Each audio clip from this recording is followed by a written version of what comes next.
巡洋艦を撃沈。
Good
afternoon, everyone. Am I audible?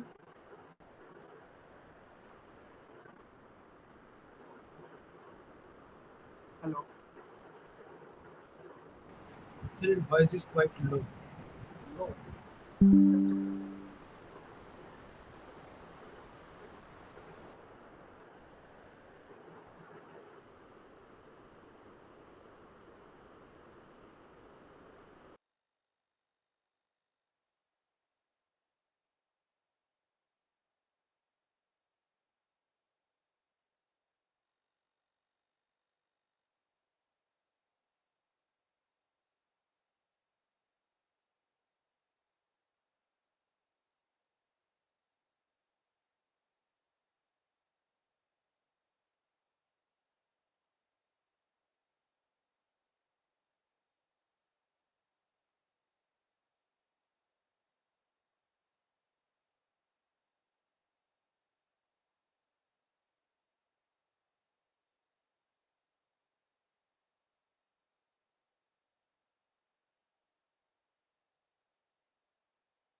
hello.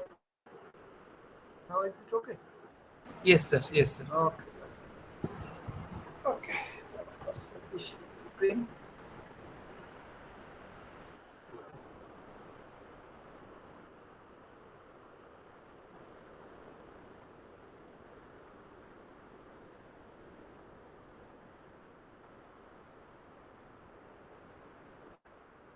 দেখো visible তো দেখা যাচ্ছে?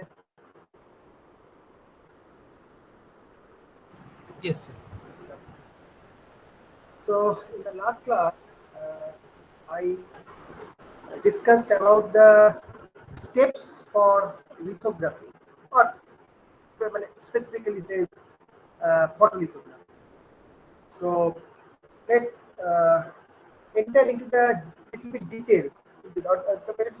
Let's dig deeper into it. So there I discussed about mainly about the 6 steps that are required for this photolithography. Before applying PR, that is photoresist, or which is called PR coating. Before this step, that was the second step, probably you can remember.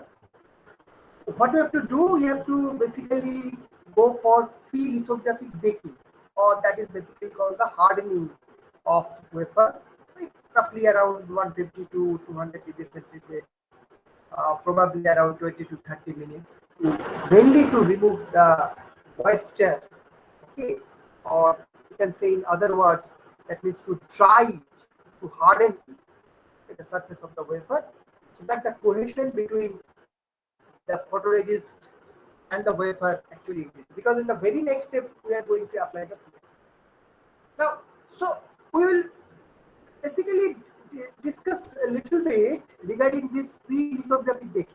Little bit. So before this lithographic stage, actually before the lithographic stage, uh, the wafer should be very clean. So you just note one point that the wafer has to be very clean before, as I mentioned, before lithography or say photolithography.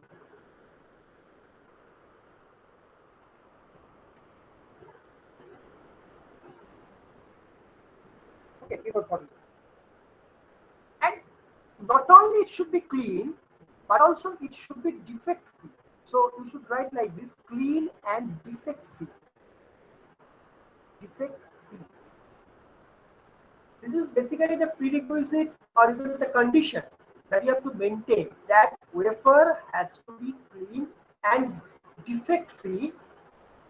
If these two conditions are satisfied, say, then only it is basically eligible or suitable for photolithographic stage. That means application of PR. Now you can apply the PR. Okay. Now now actually when I'm telling that it should be defect free, it's a condition that you have to maintain, or it should be clean. That's a condition you have to maintain. Now what happens if there is a defect? Suppose if there is some kind of defect, say maybe before lithography, after lithography, what actually this is in general also valid. It is not only applicable in the context of lithography, in general also valid. As you can probably understand, probably schematic has already started. So you have learned regarding different types of defects and why wafer should be defect free in general or broadly. It should be defect free. Now, if there is any kind of defect that is before or after lithography or photolithography, that actually affect the overall, ultimately, performance of the device, or you can say the chip as a whole.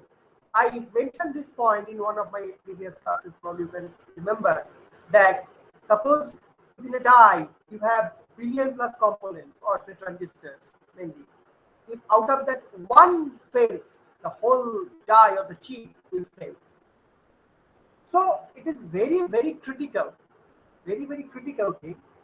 So that you have to understand that you cannot compromise or tolerate any kind of defect. It should be defect free, fully, and that is why your technology is so sophisticated. Okay, so actually the main challenge was from the past. If you follow the history, the main challenge was to make the things defect free. Suppose if we just relate this in the context of MOSFET, as you know, probably you have got a question in your class test that though the concept of MOSFET came before that of BJT, but it could not be implemented because of this. People couldn't realize the defect-free gate oxide. It is a major component to realize a MOSFET or a performance of MOSFET. So defect-free gate oxide is a must. Anyway, so here in this context, it should be defect free also. And same thing, defect free. Because if there is some kind of defect, any kind of defect, so ultimately, first of all, this pattern in this context, we can say in the context of photolithography, we can say basically photolithography is what? Basically, we are transferring some pattern. So this pattern transfer process will be hampered first of all, and overall, you can say you will produce basically some kind of device or overcome system which will eventually will not work at all, or you can say the non-working devices, or the device which will basically malfunction. In whatever language you want to say, you can say. Okay, so this is again. So you cannot compromise. You have to remove it. That is the challenge. That is the challenge, main challenge, or the key challenge of this technology or process steps. Now, suppose for example, if there is some kind of dust particle.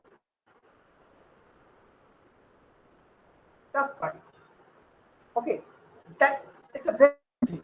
As you know, in your in a room or the chamber where basically, or the furnace where basically this kind of different process steps are basically employed, there you have to maintain certain kind of class, certain kind of standard. Okay, okay. Anyway, so that has to be removed. That has to be removed prior to the lithography. That is the condition. You have to remove. Now,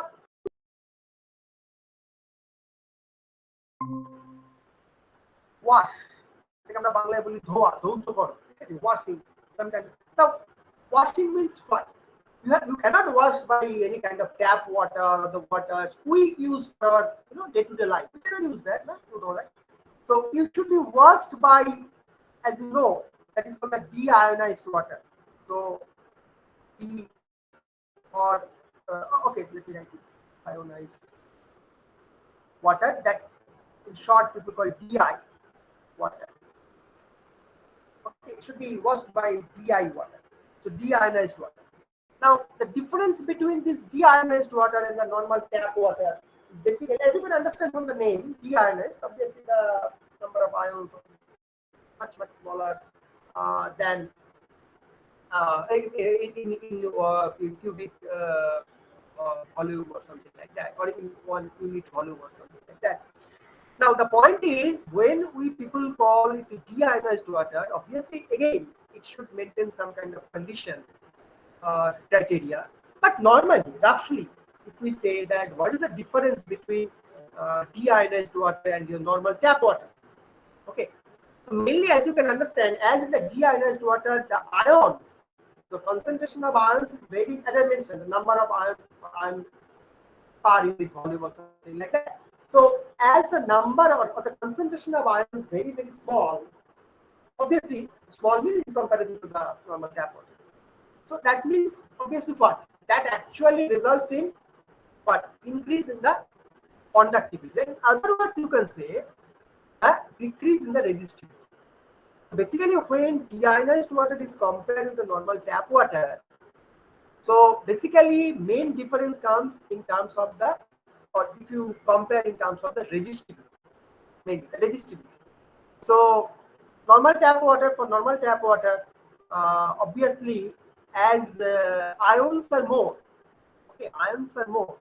So in comparison to DI water, so the resistivity automatically what would happen? It will decrease or increase in normal tap water with respect to the DI water. What do you think? Yeah. If the ion concentration is more, the resistivity will increase or decrease? Decrease. Resistivity will decrease. Very good. So, can anyone tell me what is the typical order of resistivity for deionized water? And what is the typical order of resistivity for the tap water? Just rough, just order. By what order that resistivity specifically differs?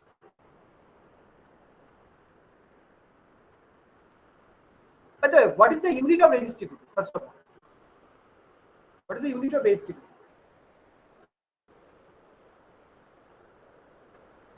Sir, ohm per What is the meter. unit of ohm meter? Ohm per meter? Oh, sorry, ohm meter, ohm meter. Okay, okay. So ohm meter, okay, ohm meter. But resistance length, okay. So it's unit. Okay, ohm meter. Fine. Now, in case of deionized water, as it is deionized, and in normal tap water, you will find lots of ions. So, what is the typical order? What do you think?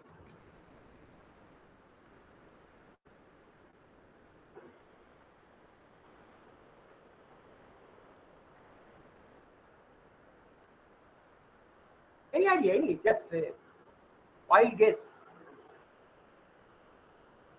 For suppose for deionized water,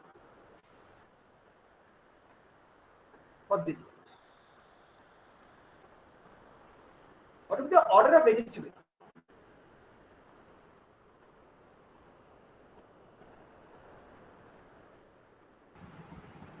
So it's a micro or milli ohm meter, something like that.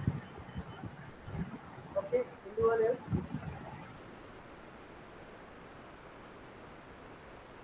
Okay, in terms of ohm centimeter, you guess ohm centimeter. Okay, ohm centimeter. So whether it will be kilo or mega or anything like that.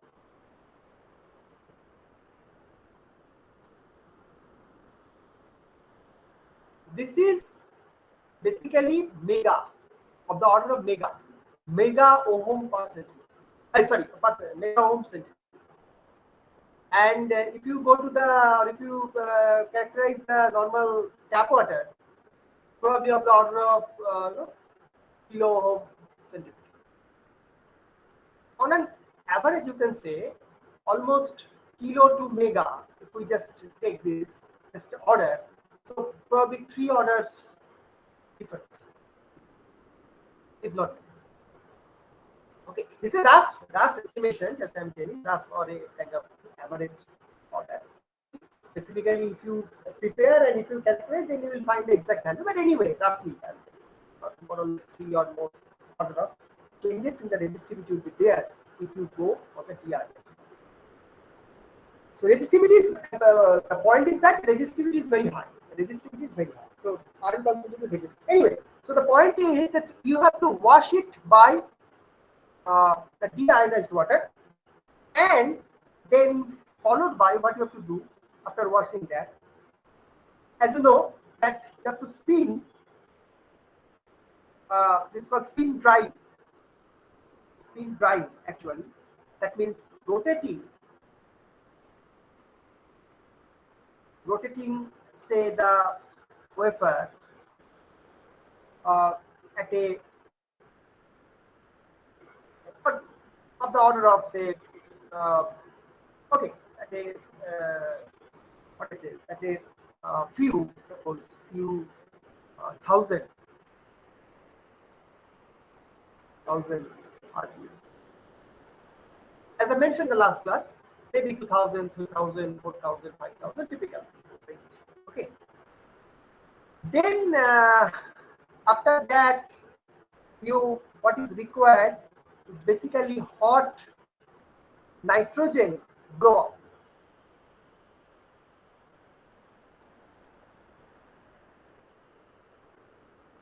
Blow up.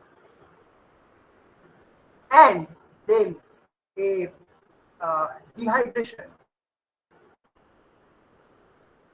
H1, dehydration. Take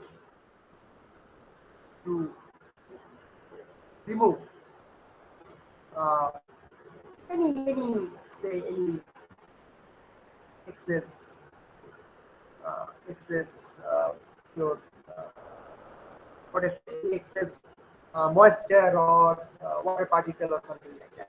Okay. So if you just follow, uh, write it here, any excess moisture, excess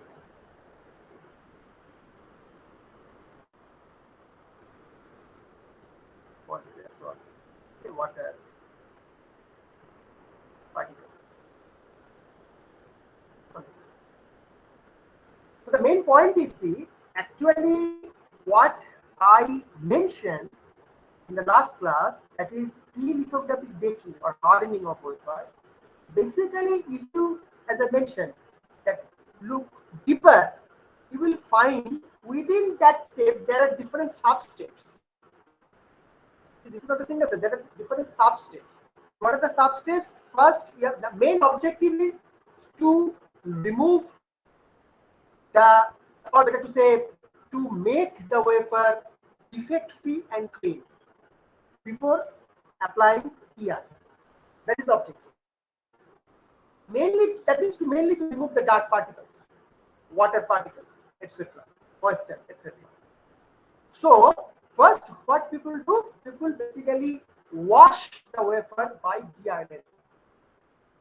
Then, after that, they go for spin drying.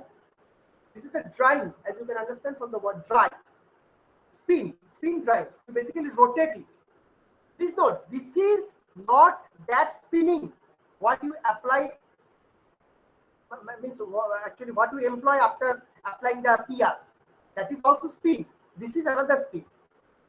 Here also the same thing. 1000 RPM of the order of, as I mentioned, 2000, 3000, 4000 of that order. few thousands rather. Okay, the same concept is same, that you have to spin it, you have to rotate it. There, the spinning or the rotation I discussed last class, that is in the context of, or better to say, after applying PR. Here you have not applied PR yet. You are just, I'm just focusing the first step before applying PR, and within that first step, you have these substeps. Okay, so that is for the spin drying. Spin drying. This is not the spin coating. Okay, this is spin drying. Anyway, so again, but the otherwise it is okay, same, similar, identical almost.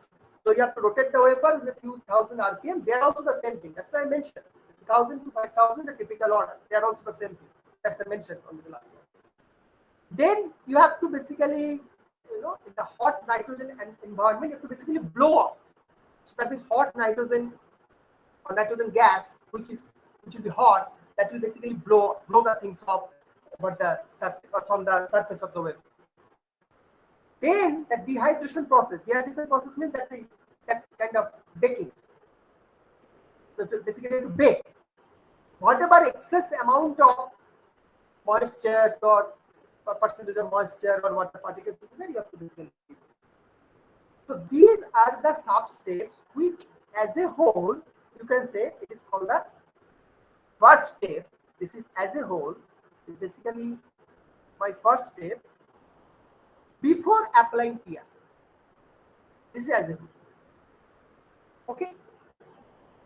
Now after that, what generally people do in the lab, they basically inspect the wafer, whether it is at all defect free or not. And there are many standard procedures by which this can be done. So the testing, it is another, you can say in other words, this is a kind of testing by which people inspect whether wafer is defect free. That is this kind of, whether it is this kind of particles are removed to a certain number or expected number or not, or something like that. And this process is also repeated if needed. Suppose after the last step, at the dehydration state taking, if it is found that no, after testing or inspection, if it is found that no, still the desired number of particles, we cannot reduce to our desired number of particles or defects. Okay, that should be threshold, you have to go below that. Okay, and that also depends on the quality and the cost involved.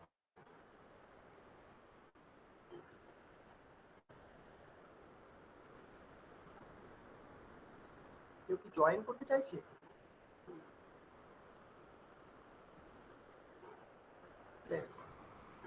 আচ্ছা, so that is involved. The minimum threshold should be there. So you have to basically maintain that threshold limit, some threshold limit. Anyway, so if it is maintained, then it is fine. You can go for the next step, that is application of PR. But if it is not maintained, suppose after inspection, if it is found that no, we couldn't maintain that, then probably you actually not probably you have to basically repeat the whole process. Whole process means this set of the sub steps. You have to basically repeat again once again. Okay, that is the point. Now the photoresist layer now the next comes the second step, that is the number 2, that is application of PR or what is the PR coating. The photoresist layer is then basically applied on the surface, as you know, on the surface of the wafer. And our objective is to that the resist should be uniformly spread on the surface. Uniformly spread. That means suppose, for example, let me place the screen. Get the screen. Draw 3 possible things. Suppose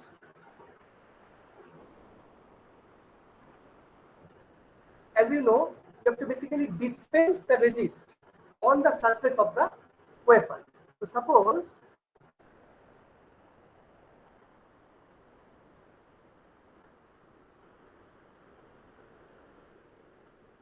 it is sprinkle, যেটা আমি আগের দিন অ্যানিমেশনে দেখাচ্ছি। তো তুমি মনে করো cross section area এরকম একটা ভাবতে পারো, পসিবিলিটি আছে।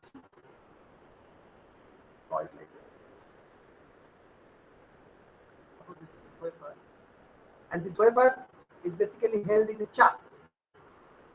And probably in the last class, I shared an PPT, and there probably you have noticed that a vacuum is maintained here. So the wafer is basically held in a chuck. It's a cross-sectional view, and as you dispense the PR, so basically it's a second step, the spin coating process actually. Our objective is to get uniform thickness. Please remember this thing. Now, so what would happen? Yes.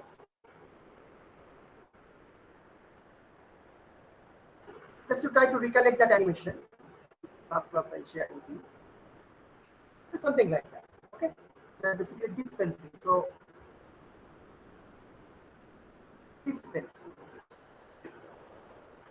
Basically, layer of resist, as you know, the first you have to apply to the surface of the wafer. So this is called the resist dispensing or sprinkle, whatever it was. Now, typical thickness after dispense, what we do, we, first what people do, people first rotate this. This is one possibility, of course, or but it's one of the possibilities. So what people do, people basically rotate this thing in a certain RPM, which is called, which really is at low RPM, low RPM. So let's draw the second part. So suppose if it is A, next step would be, or say next step would be B. So B uh, is like just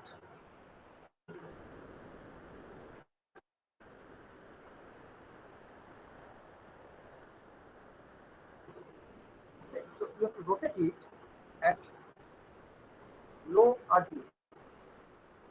Okay. Then wafer is there. Now, this part is wafer. Okay, this is wafer. This is the bed and this is held in chuck, or as a wafer holder also. So, and now after substep A in substep B, what picture we can expect? We can expect this kind of picture. This red colored portion of the part is basically indicates the PR.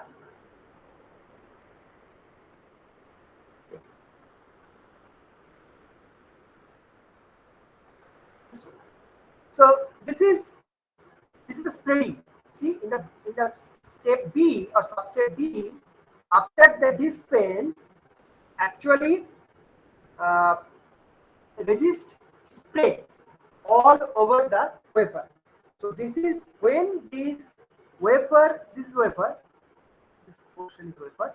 So when this wafer is basically rotated at low RPM, you can say there is a spread of resist over the surface of the wafer. But that is not uniform. You see, that is not uniform. Right? So this is just, you can say, spreading or spray.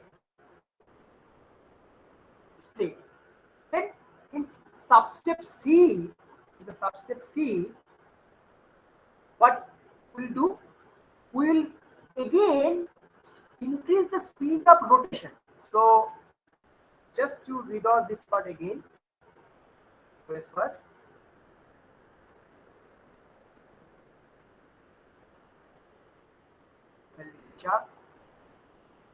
same thing. And now here you can say, of course I forgot to mention, this indicates basically vacuum. You basically evacuate. Or because a vent out system. And this actually high, this is low, this is high. High RPM. High RPM. So when this happens, so this is basically spinning. You are spinning it at a high RPM. Now, what is the main objective? Objective is to maintain uniform thickness. As I mentioned, the red color portion basically indicate the PR. This is a uniform thing.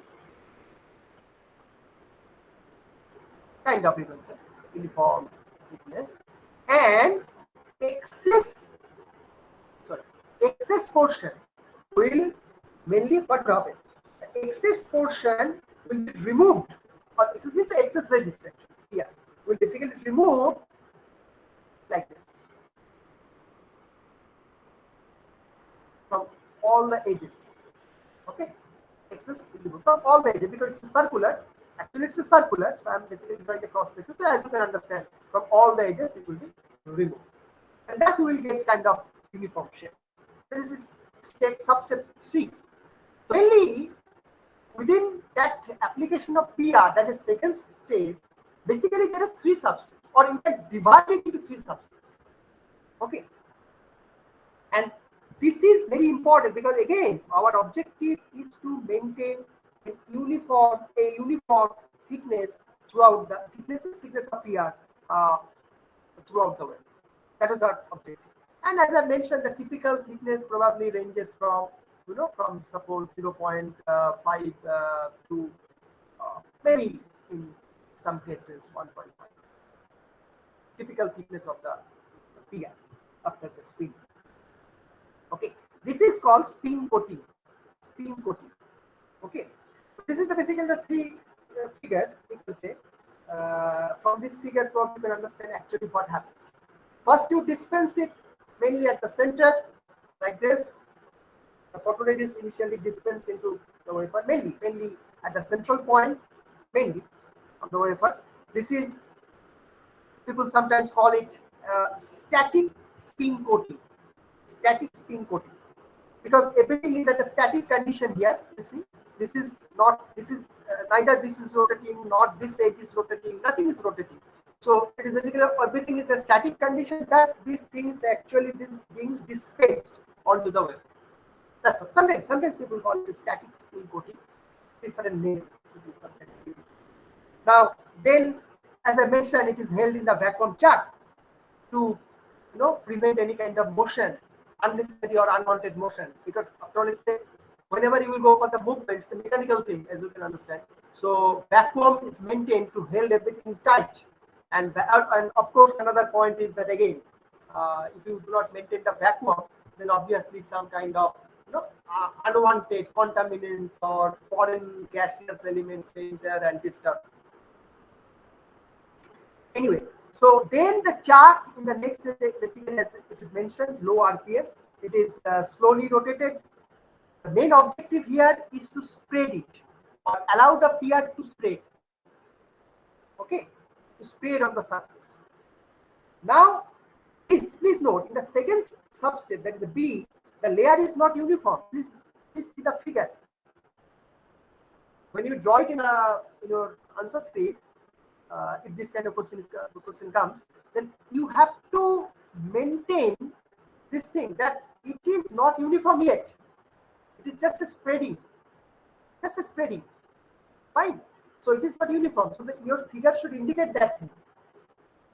So see, as I've tried to draw here. Okay, this is not uniform yet. Now after that, the rotation speed is actually increased. Increased with the actual speed, what I mentioned, that again with 2000 to 5000 range, as I mentioned, that is increased. And then this is spun, this wafer means actually the whole chunk. Say for few seconds, or in some cases maybe few tens of seconds is also possible, so that the resist mainly, as the picture indicates, the figure indicates, will be uniformly uniformly cover the whole surface of the wafer, and the excess resist will just be removed from the edges. That is the main objective of this step. This is step 2 actually, last discussion. Now here it is, see, from here one bottom line we can draw, that is actually right amount of resist should be added, so that this coverage, when you are spinning, that coverage, or even after the spreading, you can say the coverage should be the entire wafer, na? Our objective is to cover the entire wafer. So the coverage should be the entire wafer. So the right amount of resist should be added, and of course there should be the right value of RPM. It should be properly selected or chosen, so that resist should uniformly cover the wafer and the excess should be removed. Fine. Now let me draw three possible cases, another figure which will basically tell you three possible cases what may happen. Okay, before that let me erase this.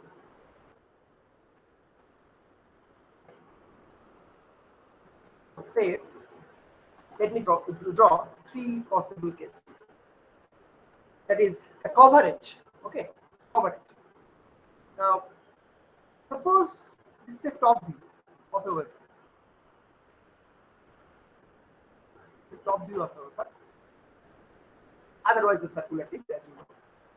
Now, suppose resist. These three lines basically indicate that the resist deposited, okay, on the surface, and this is a top view, and this is a just a you can say side view.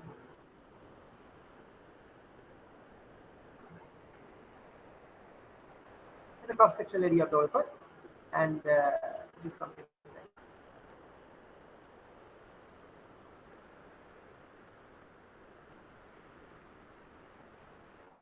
Right? It's corresponding. It's the top view. It's corresponding side view. As you know, the from the plan and the elevation. So it is basically, you can say, after the resist, uh, after the resist is deposited, after the resist is deposited. Okay. And see, here only the resist is deposited, no spinning. But after spinning, see what it look like, how it look like. This is after spinning. So for your convenience, you can write after spinning. After spinning. So it should look like this. Choose color.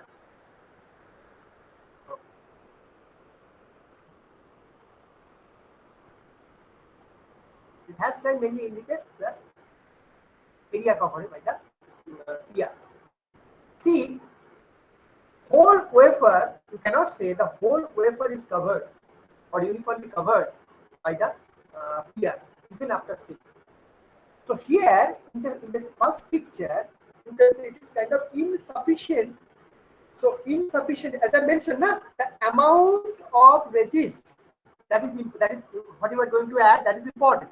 So here the amount of resist is such that even after spinning, see the area coverage is not full, or you can say insufficient resist you have added. Insufficient resist you have added. Now, in other case, another possibility would be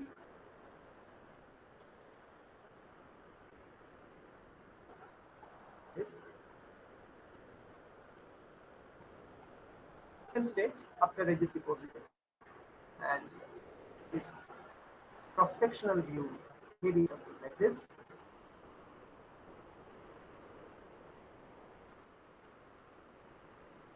A corresponding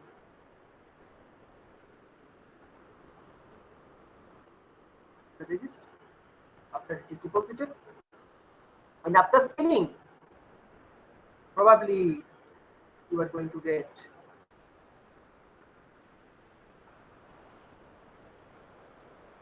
a full 100% coverage that we actually desire. See, very nice, uniform coverage. This is called, so that means corresponding to this, if the coverage is full and uniform, then what we can say? Corresponding to this, but its corresponding picture is this after spinning. It's after deposition of resist. So that means you can say you have basically added correct amount of resist. Correct amount of resist. This was insufficient. This is correct. And of course, you can understand what is the next figure is going to be.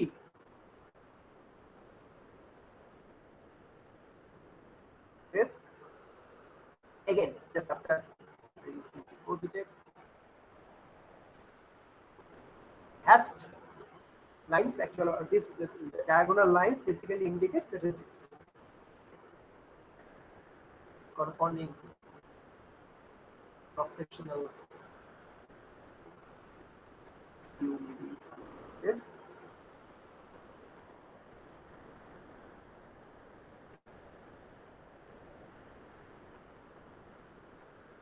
Just to go for the comparison between these three. And after spinning, probably you get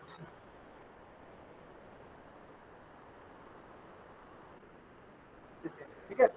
So as you can understand, say excess resist. Okay. After coverage, then there are a lot of edges that will be wasted. Even you will not get a uniform thing. When after spinning, and please note one thing: in all these three figures, what we maintain that at the back down, all spinning conditions are identical. Spinning conditions are identical. Okay. So what would happen? Even after spinning, you will not, first of all, not get the uniform coverage, and secondly, you will with lots of your PR will be waste. So this is mainly, as again, that indicate that you have to basically add right amount of resist. That is the indication. Okay. So final resist thickness. Now here comes another point. ওকে আমি remove করব ঠিক আছে এটুকু হ্যাঁ sir. আমার স্ক্রিনটা ছোট তো আমাকে পুরোটা আমি পরপর করতে পারছি না আমাকে একটা করে লিখে বা লিখে মানে রিমুভ করতে হচ্ছে আচ্ছা তো here comes another point that if suppose short question, so if someone asks you that mention a few factors on which actually the resist thickness depend. Okay, resist final resist thickness. Our objective is to maintain a uniform thickness. So, on what factors this thickness actually depends? On what factor? This resist thickness depends on. Of course, the first point is that quantity. That is the first point. So, of course, this is the factors. Factors on which the resist thickness. This is a short question. 1 or 2. So, one factor is of course on the quantity. It goes without saying, as you can understand, quantity. Then, of course, second point would be what? What do you think? Second point? Speed of rotation. Exactly. Very good. So you can say the speed. Very good.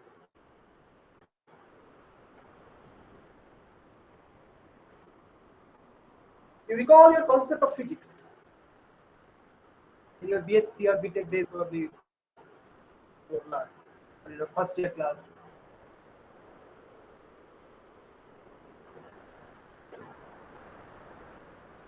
Quantity, speed, or speed of rotation, whatever you say, and quantity of flow. These two are the major points.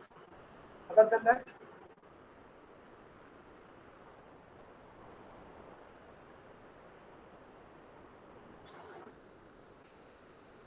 physics এর কোনো property মনে পড়ছে এই কনটেক্সটে applicable?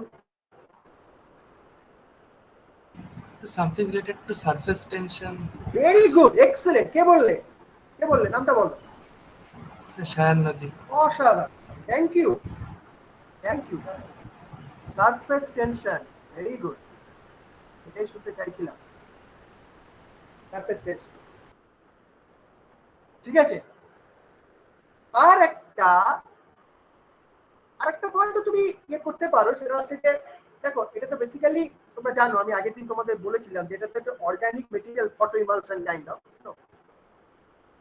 তো সেটা basically একটা fluid, ঠিক আছে, তো ভিসকাস, তার একটা ভিসকসিটির একটা কনসেপ্ট এখানে কিন্তু তুমি বলতে পারো একটা ভিসকসিটি।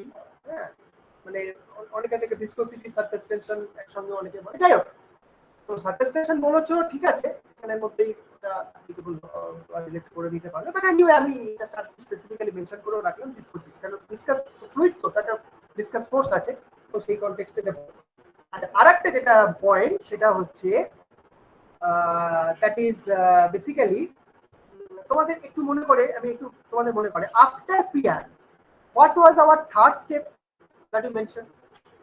থার্ড স্টেপটা কি ছিল বলো তো, পিয়ারটা অ্যাপ্লাই করার পরে, মানে পিয়ার কোটিং এর পরে থার্ড স্টেপটা কি ছিল বলো, মনে আছে? What is the first step? Pre baking, soft baking, very good, soft baking. এই যে সফট বেকিংটা মেইনলি আমরা যেটা করি সেটা সেটা হচ্ছে সেটার সঙ্গে ওটা রিলেটেড। মানে ব্যাপারটা কি হয়, এই জিনিসটা একটু একটু একটু ব্যাপারটা ভাবো, যে আমরা মেইনলি কি হচ্ছে, এটা আবার বলছি, এটা একটা লিকুইড, ঠিক আছে, এটা একটা লিকুইড, মানে তুমি যখন এটাকে অ্যাড করছো তার মধ্যে তো কিছু রকমের মানে ডাইলিউয়েন্ট বা বলতে পারো কিছু সলভেন্ট এগুলো তো থাকে। এবারে সেই প্রি বেকিংটা বা সফট বেকিংটা যেটা নরমালি একটু কম, মানে relatively low temperature for relatively smaller amount of টাইমের জন্য আমরা করি ওই পিয়ার কোটেড ওয়েফার, সেইটা করলে ফাইনালি তুমি গিয়ে বলতে পারো যে ইন ট্রু সেন্স ইউনিফর্ম হবে। সো এই পয়েন্টটা যদিও খুব অ্যাপারেন্ট মনে হয় না আমাদের কাছে, মানে যেটা এখন লিখতে চাইছি fourth point, that is related to the third step. হ্যাঁ, তো but it should be added, বুঝতে পারছো রিলেশনটা? তার মানে এখানে একটা হচ্ছে তুমি কতটা কোয়ান্টিটি অ্যাড করছো, the quantity of PR that is being added.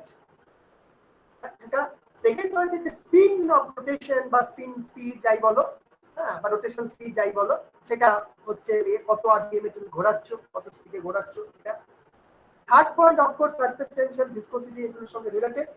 And fourth পয়েন্টে এইটা তুমি এখানে অ্যাড করতে পারো, সেটা হচ্ছে এই যে আমরা বেসিক্যালি ট্রাই করতে চাইছি, we are basically in the third step what we are trying to do, we try to remove all kind of unwanted diluent, solvent, etc. So that solvent dependent যে পার্টটা সেটা কিন্তু তার উপর কিন্তু ডিপেন্ড করে, বিকজ এটা কিন্তু খুব স্মল ডাইমেনশনে হয়, বুঝতেই পারছো, স্মল ডাইমেনশন মাইক্রোমিটার রেঞ্জে। তো স্মল ডাইমেনশনে সলভেন্ট বা ডাইলুয়েন্ট এগুলো কিন্তু ম্যাটার করে যায়, যদি মানে সাম এক্সেস পরিমাণ থেকে যায় তখন কিন্তু ওই থিকনেস, ক্রস সেকশনাল এরিয়াতে দেখা যায় থিকনেস ভ্যারি করে, মানে তুমি যেটা বললাম আর কি, টেস্ট করলে বা ইন্সপেক্ট করলে বোঝা যায়। Anyway, so you can add this point also. So that is basically related to the third step of our discussion in the previous class.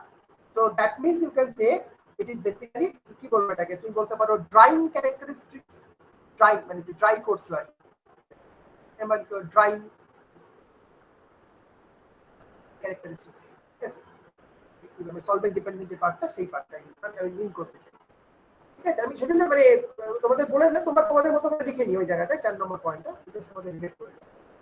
Okay, so basically all these 4 points or these 4 factors uniformity, এটা একটা ছোট question আসে অনেক সময়, একটু খেয়াল রেখে। আচ্ছা, এবারে একটা জিনিস একটু বলি, যেটা এক্সপেরিমেন্টাল বিভিন্ন ইয়ে থেকে অনেক সময় দেখবে, আমার কাছে তো এক্সাক্ট ডেটা নেই, আর আমি জাস্ট তোমাদের একটু মানে রিলেটিভ একটা প্লট করার চেষ্টা করছি, হচ্ছে how basically thickness of wedges varies with respect to, let's say, the speed. So suppose this spin speed, which is in RPM, এবারে আমরা few thousand ভ্যালু অনেক কিছু থাকবে, তুমি 2000 থেকে স্টার্ট করো, 2000 হতে পারে, 2000 হতে পারে, so on and so forth, ঠিক আছে, আপ টু কত বলবো তোমার 5000 এর উপর একটা ইয়ে করতে, এনিওয়ে 8000 তো অনেক সময় অনেক আছে। Anyway, along y direction, if I plot resist thickness, which in which is in nanometers. This is RPM, speed. This is resist thickness in RPM. Now, of course, again the thickness 400, suppose 800, and so on. Yes, বিভিন্ন রকম value। তো আমি exact data নেই আমার কাছে, but আমি তোমাদের একটু রিলেটিভ প্লট দেখাচ্ছি। It also depends on the time, right? As you know, the speed, as you increases the speed, of course the resist thickness actually decreases. Say maybe something like the relative plot or qualitative plot, let me say, something like this, right? Or you can say another plot is something like that. So mainly, as you increase the spin speed, the resist thickness actually decreases. The thickness actually decreases.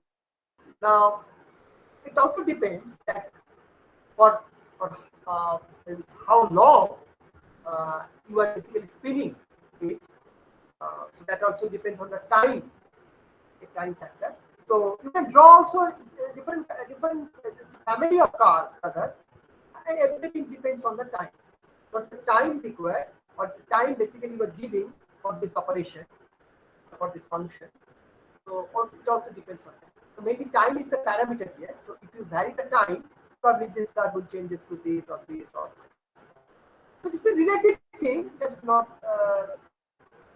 to understand what actually happens. Now, uh, mm, okay. Next, the next part.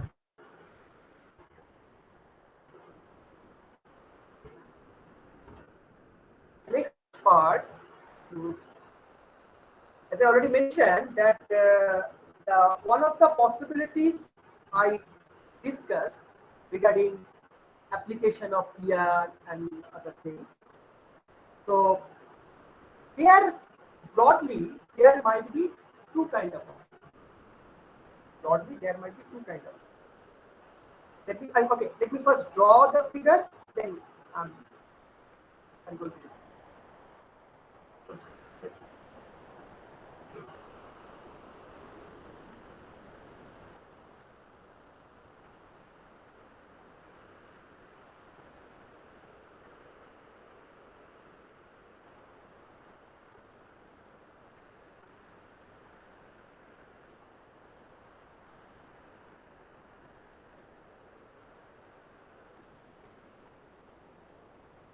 This is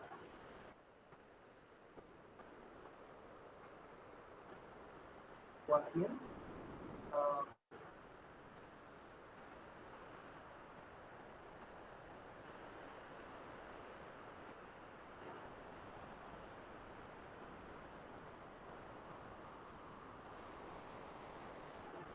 Distancing.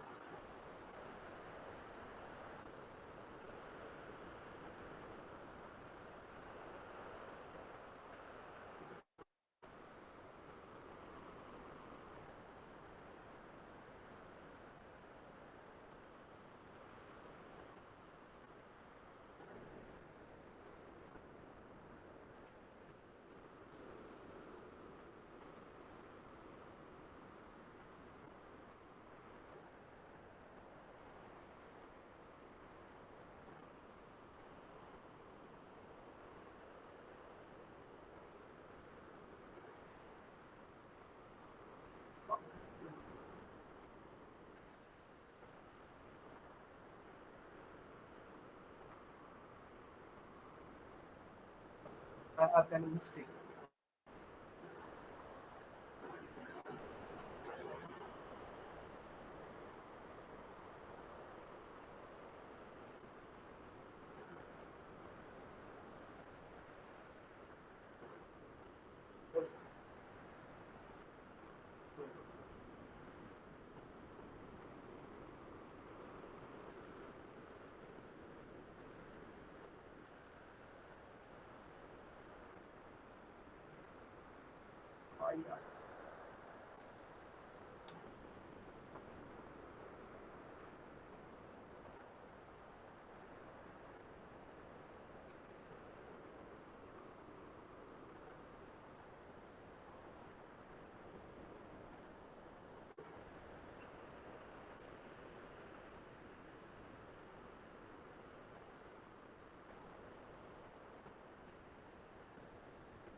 is one possibility. A, another possibility.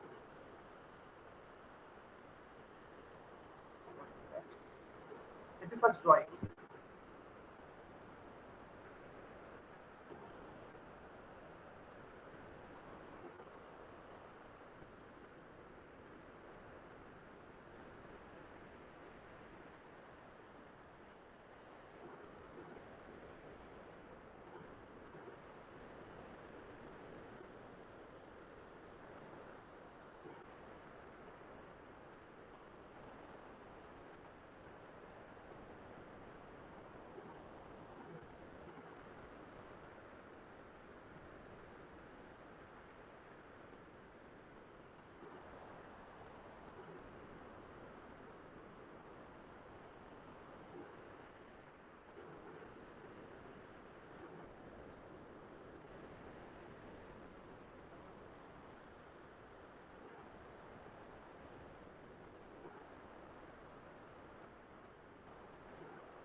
Okay, so see, there are basically two possibilities.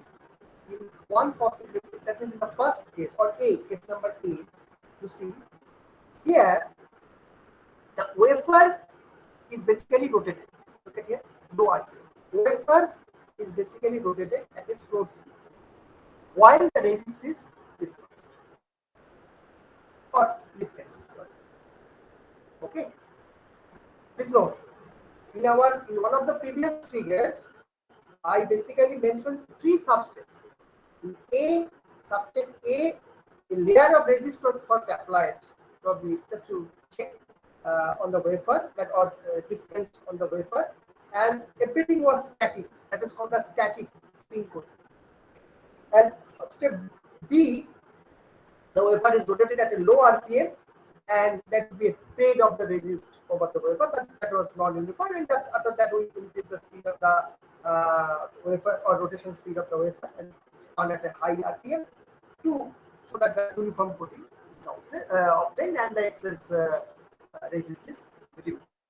Here, what we have done, this was the other two possibilities actually. That's why I mentioned at that time that this is one of the possibilities. Anyway, so other two possibilities out of that two, the first one, that is A here, it is basically called dynamic disperse. Dynamic disperse means what is going to happen. Basically here we are clubbing those two steps together. And within this substate, we're basically clubbing A and the B together here. So here the wafer is rotated at a slow speed, that is low RPM, while the resist is dispersed or dispensed. Okay, so two steps together, kind of. And this is called dynamic disperse. That means or dispense. Whenever you are dispensing, okay, so that is what is called the dynamic disperse or dynamic dispense. So during dispense, during addition of your PR or resist or whatever. So basically the wafer is rotated at a low speed or slow speed, or you can say low RPM. That is basically this part. And in the second, so and naturally after that you know what is going to happen. You basically increase the speed and it's get uniform all over the surface and excess amount will be removed from the axis. But this is okay. This is fine. And in comparison to this, if you look at the figure B, then here the dispense arm is this arrow basically indicates, or you can say for the better clarity, you can also draw it like this, with a dotted line.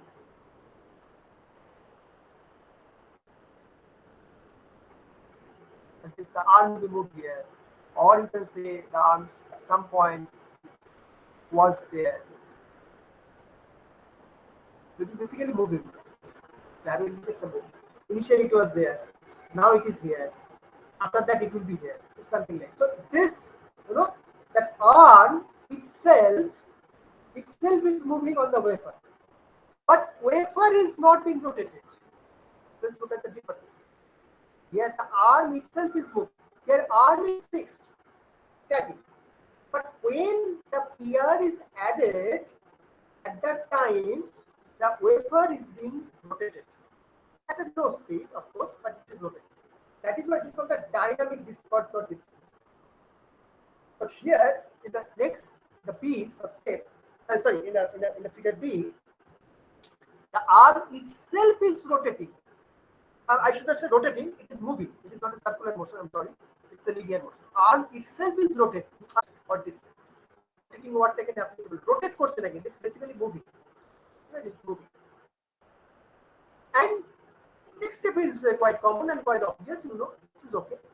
So you actually, here there is no concept of low RPM. Low RPM concept again, only just to apply high RPM and it will be good. These two are identical, but the difference lies here. Okay, and in the first possibilities that are already drew, সেখানে যেটা দেখানো হয়েছিল যে first সাবজেক্টে তুমি dispense করছো তখন সবকিছু static, everything is static, that is what is called the static spin coat, বা কমপ্লিট স্ট্যাটিক ডিসপেন্সও তুমি বলতে পারো বা ডিসপার্সও বলতে পারো। স্ট্যাটিক মানে আর্মও স্ট্যাটিক, ওয়েফারও স্ট্যাটিক। তাই জন্য সেখানে একটা ইন বিটুইন সেকেন্ড স্টেপে বা সেকেন্ড সাব স্টেপের requirement. There is now there is no concept of arm, you can remove it. Now whatever is dispensed already, now you started moving or rotating your wafer at a slow speed. That is called the lower speed. To spread it. বুঝতে পারলে ডিফারেন্সটা তিনটের মধ্যে পার্থক্যটা কি? দেখো ঠিক আছে,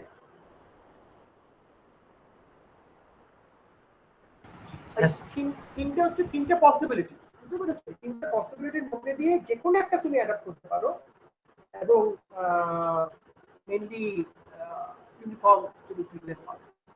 মোস্টলি কখনো লাস্টে তুমি দেখছো যদি খুব ওয়েফার সাইজ খুব বড় হয়, ওয়েফার সাইজ বড় হলে জেনারেলি আমরা ওই দুটো সাবস্টেপে জেনারেলি ভাঙি না, আমরা ডাইরেক্টলি মানে এখানে থাকবে, এখানে বেসিক্যালি হোল প্রসেস কমপ্লিট দুটো সাবস্টেপে, আর এখানেও তাই কিন্তু আমরা প্রিভিয়াসলি যে ছবি এঁকেছিলাম one of the previous diagrams, সেখানে ছিল তিনটে সাবস্টেপ। ঠিক আছে, তো আমরা জেনারেলি একটা সাবস্টেপকে মানে কি বলবো রিমুভ করে দিয়ে বা বলতে পারো এইভাবে দুটোকে মার্জ করে দিয়ে একটাতে কনভার্ট করে দিতে পারি, তাহলে আমার কি হলো অনেকটা টাইম বেঁচে গেল বা অ্যাডভান্টেজ। এখন হ্যাঁ অফকোর্স তোমাকে সিস্টেমটা থাকতে হবে, ঠিক আছে, সবকিছু সব রকম ফেসিলিটি থাকে না, থাকতে হবে। এবং জেনারেলি অনেকটা লার্জ ওয়েফার বানানোর জন্য অনেক সময় ভালো ভালো কোম্পানিতে এই ধরনের directly either dynamic disperse or dispense or moving arm disperse or dispense, এই প্রসেস স্টেপটা ইউজ করা হয় যে কোনো একটা জাস্ট অ্যাডভান্টেজটা পাওয়ার জন্য। ওকে, তো এই মোটামুটি হলো। আমি এগেইন স্ক্রিনটা আমাকে ক্লিয়ার করতে হবে। এবারে আমরা আগের দিনের যে আমাদের ওই স্লাইড গুলো দেখাচ্ছিলাম,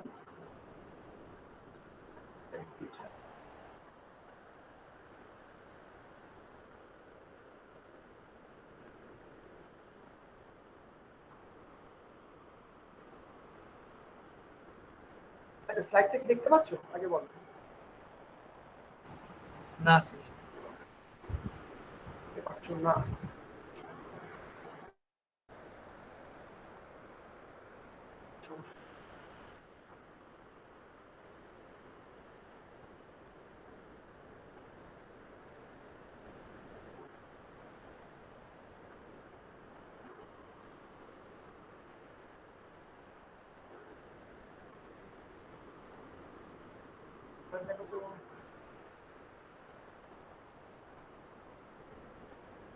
ইয়েস স্যার। এগুলো তো আমরা ডিসকাস করা হয়ে গেছিল।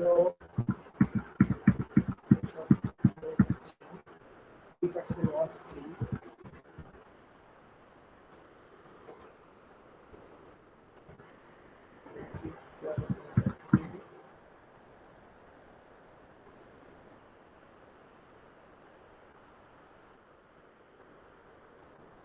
এই স্টেপটা আমি তোমাদের দেখিয়েছিলাম, তাই তো? এরপর print position,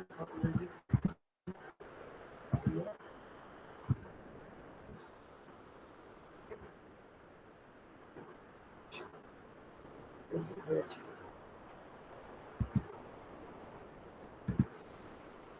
এইবার একটা জিনিস দেখো, আর একটা জিনিস, it is basically lift off মেটালাইজেশন।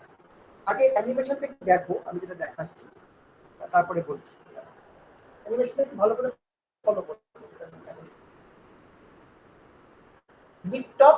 Lift off metallization. Etching আমরা নরমালি এচিং বলি, কিন্তু এখানে বেসিক্যালি লিফট অফ কথাটা এখানে ইউজ করা, লিফট অফ মেটালাইজেশন। মেইনলি মেটালাইজেশনের ক্ষেত্রেই মোস্ট অফ দ্য ক্ষেত্রে ইউজ হয়, এখানে লিফট অফ কথাটা এখানে ইউজ করা।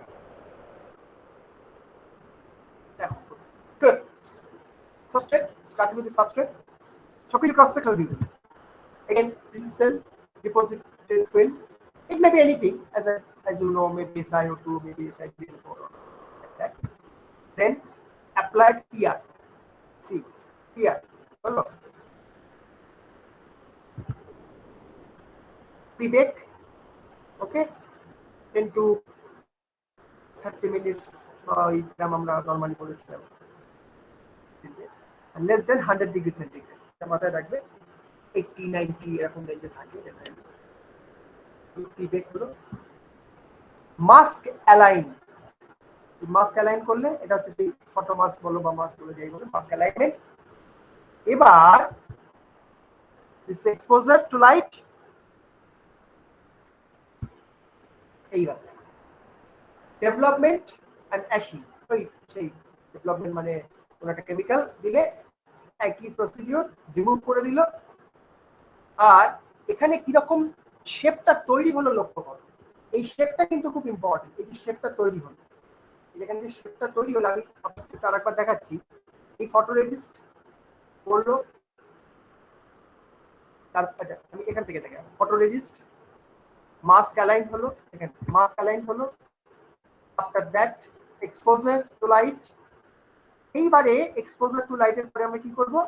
as you know that some portion of the property of the resist will change, and accordingly if you apply proper developer বা development যদি দাও, তো কি হবে যে অ্যাসিডিক হয়, তাহলে ধরো NaOH, বা যদি পলিমার ক্রস লিঙ্ক হয়ে যায় তাহলে সেক্ষেত্রে এরকম বিভিন্ন রকম যে প্রপার্টি হয় তার উপর বেস করে এটা রিমুভ হয়ে গেল।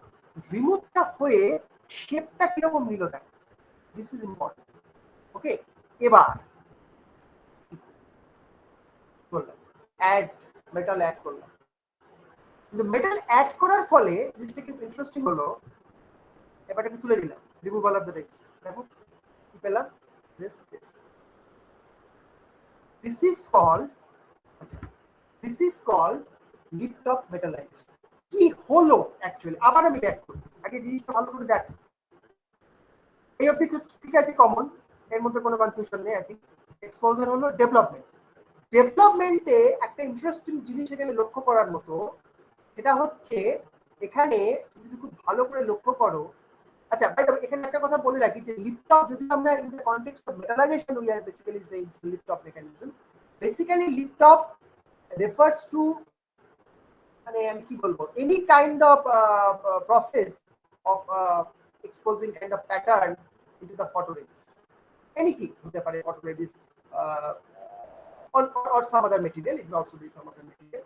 তুমি যখন কোনো একটা থিন ফিল্ম ডিপোজিট করছো, মেটাল হতে পারে বা এনি আদার মেটেরিয়াল হতে পারে, এনি আদার ডাইলেকট্রিকও হতে পারে, হ্যাঁ, ওভার দ্য এন্টায়ার এরিয়া, দেন তুমি যদি ফটোরেজিস্টকে ওয়াশ অ্যাওয়ে করো তখন, অর ফটোরেজিস্টের বদলে যদি অন্য কোনো মেটেরিয়াল থাকে, আপাতত আমি রেজিস্ট দিয়ে বলছি, যদি করো তখন বেসিক্যালি সে যে এই যে ওয়াশ অ্যাওয়ে মানে ডেভেলপমেন্ট, এই ডেভেলপমেন্ট হলো ওয়াশ অ্যাওয়ে হয়ে গেল। এরপরে ও বেসিক্যালি যে জিনিসটা, যে শেপটা, the shape that it basically leaves behind, this pattern is important. এই যে প্যাটার্নটা লক্ষ্য করো কিরকম। আবার স্টেপটা দেখাচ্ছি, এই দেখো, ঠিক আছে, প্যাটার্নটা important.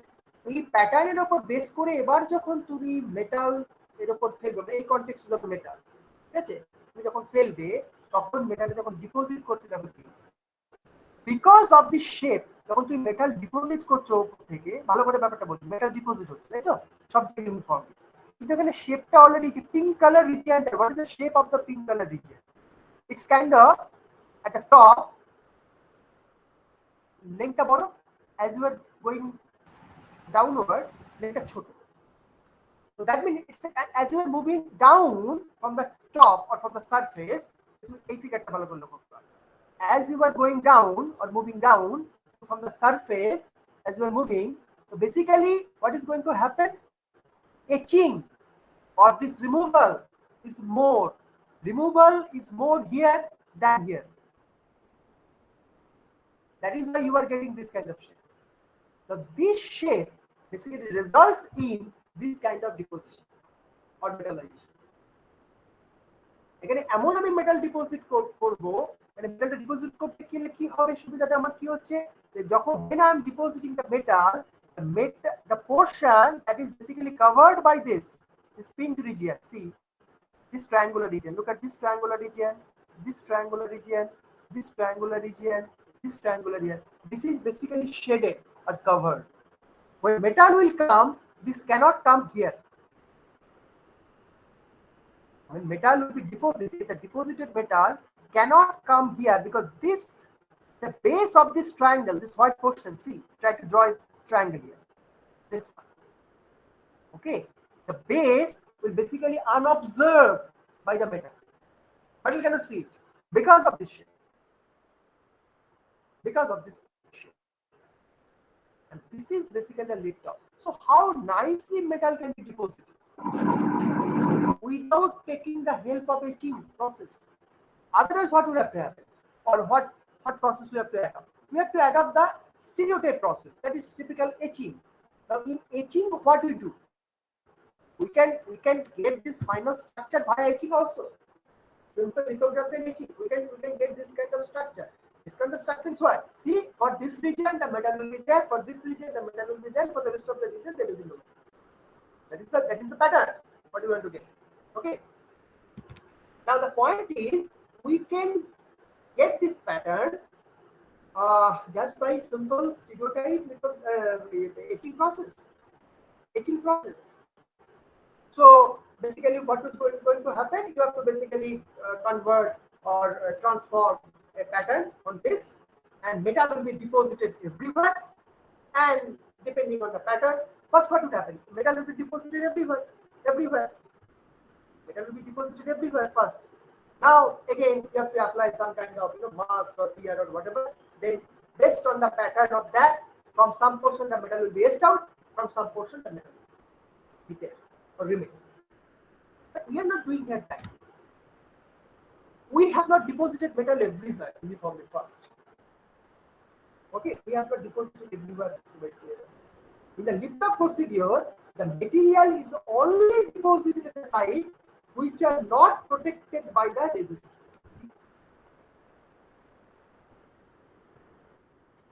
In this procedure, as I mentioned, the material that is here, basically the metal, this yellow portion or yellow highlighted region or yellow marked region, whatever you say, this basically, this is only deposited at the sites, see, which are not protected by the resistor.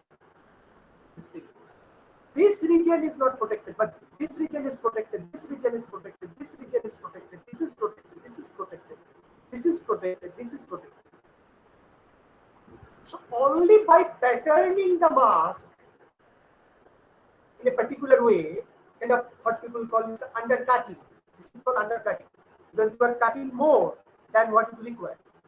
At the surface, the cross sectional area is small. As you are going below, the cross sectional area increases. So basically, I'm sorry, it is not undercutting. I'm sorry, overcutting. I'm sorry, overcutting. So basically, through the process of overcutting, you are creating a shape in such a way that some portion will be unobserved when the metal will be deposited, resulting in this kind of wanted pattern or desired pattern. So here in the lift off procedure, as I mentioned, the metal here or any kind of material, maybe any other dielectric also doesn't matter. This is basically only deposited at the sites which are not protected by the resist, which are not protected by the resist. You're getting the point. Otherwise, in the etching process, if instead of lift off mechanism, if we have to create this thing, this pattern, this is the final pattern of metal, fine. This is that pattern. Now, if we have to get it, how will we get it? The simple etching procedure, lithography and etching. What will be the procedure? See the same procedure that we have applied for in the previous example, previous case. See in this case, see how you are getting the shape. Go back. Think. This is a deposited film. It may be anything, as I mentioned. It may be insulator. It may be metal. Think this is the metal, which is deposited everywhere. Film is deposited. See, film. Think for the time being that this is a metal. Right? What will happen next? What will be our usual procedure? It will be covered by the PR. Okay. Then baking and all those stuffs are there, pre-baking and etc. These are the obvious things. Then after that, alignment of mask, then exposure. After that, see, development, ashing, etc. Then again post-bake, and after that, you just use proper etchant or chemical to remove that portion.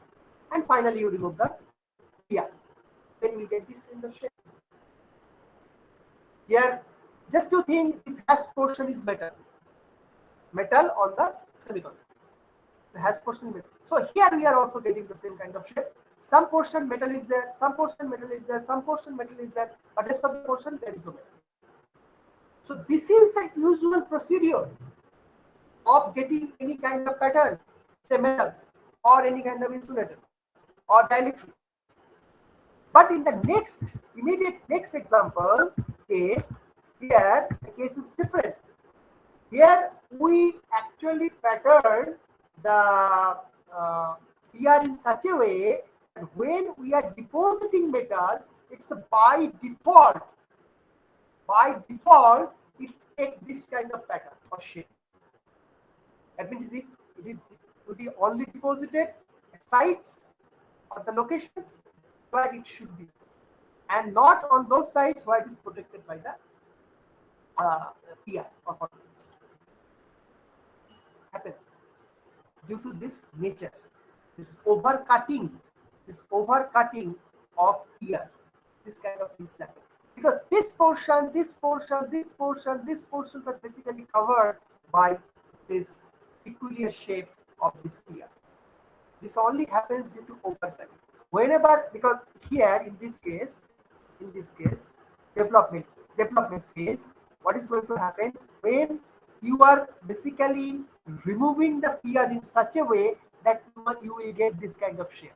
This kind of shape means at the surface the cross section area will be small. As you are moving deeper and deeper, the cross section area will increase, such that in the cross section view, you will get this kind of shape.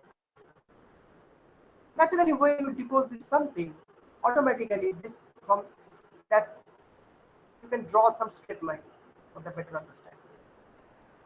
So automatically straight line will be here, but nothing here. You cannot draw anything. So everything is coming from the outside. So when the metal or any kind of dielectric material is being deposited, that material is coming from the outside. So when it will coming from the outside, it will be obstructed by the PR, and automatically the portion that is covered by the PR will also be unobserved by that.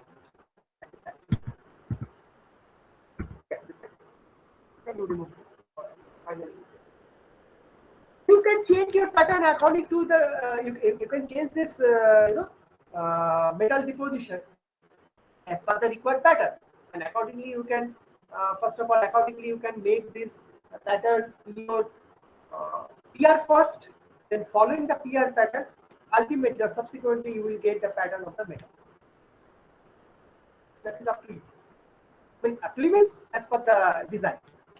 So I think we'll get this kind of. Okay, so this is basically the difference between the lip top mechanism. As I mentioned, here it is in the context of metallization, but it may be anything, any kind of material. Yes. So a basic question may come: what is the difference between the lip top and the edge? From these two examples, one you can understand uh, the difference between edge and lip top mechanism. Okay.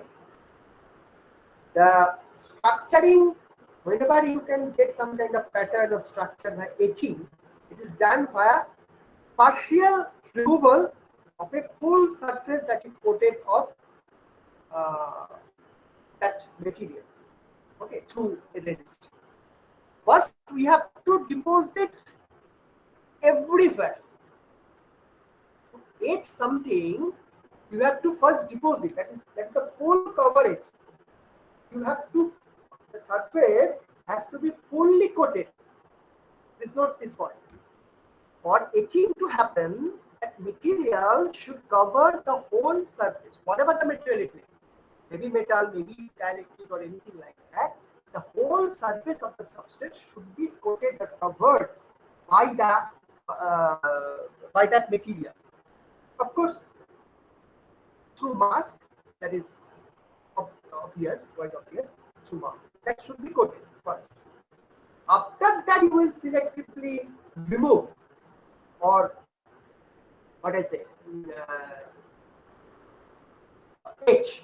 Technical term is basically remove that unwanted portion. The removal of unwanted portion is actually etching. So whatever any term you can use. So you have to remove that unwanted portion, and we keep the wanted. That is basically etching. But here we are not. The surface is not covered. The full surface, that is the full coverage or full surface coating. You see again. See, surface is not covered here. Here. There is a full coverage. See the difference. The main difference between lip top and. It's a very, very common question, very famous, popular question. People sometimes they basically they like to ask this kind of difference between lip top. Anyway, so this is another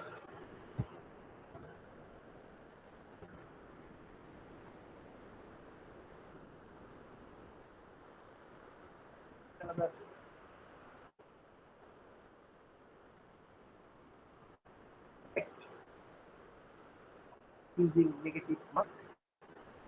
A negative mask,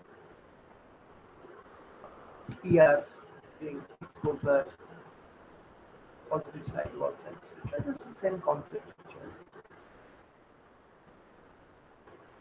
Anyway, so okay. Now let's go to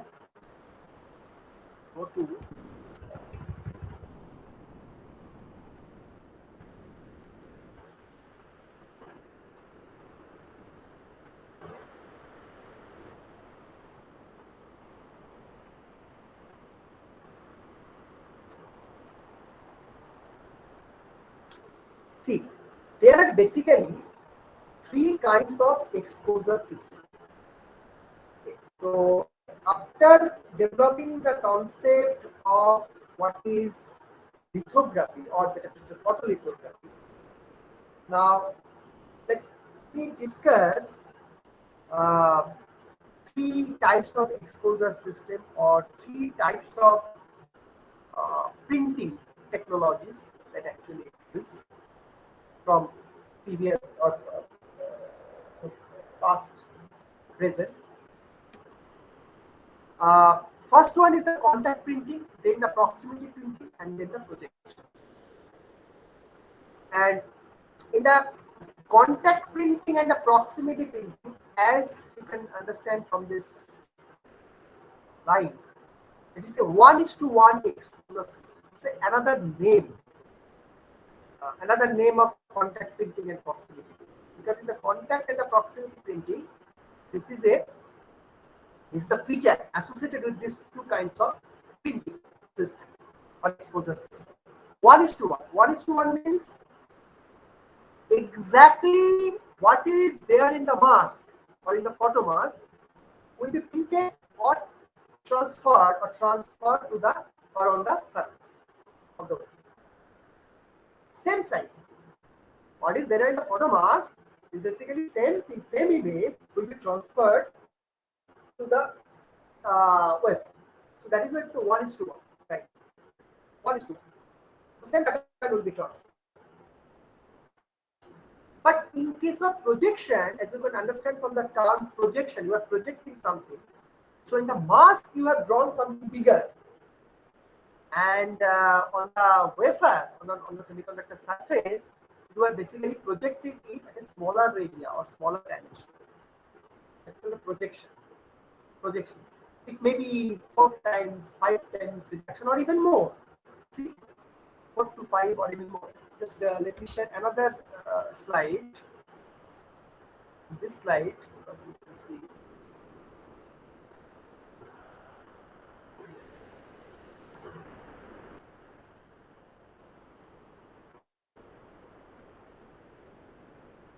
See here.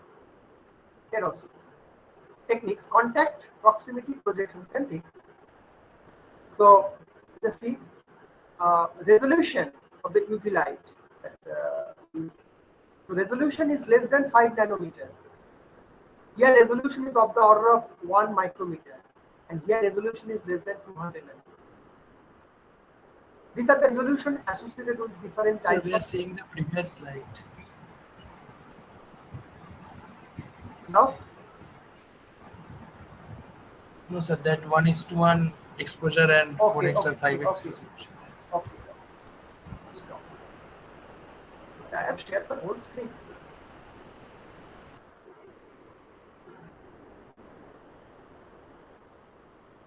Yes. Share.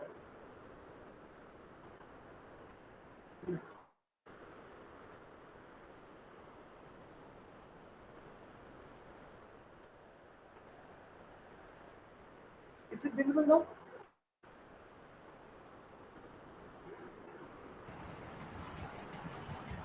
The result. So only the Gmit screen is visible.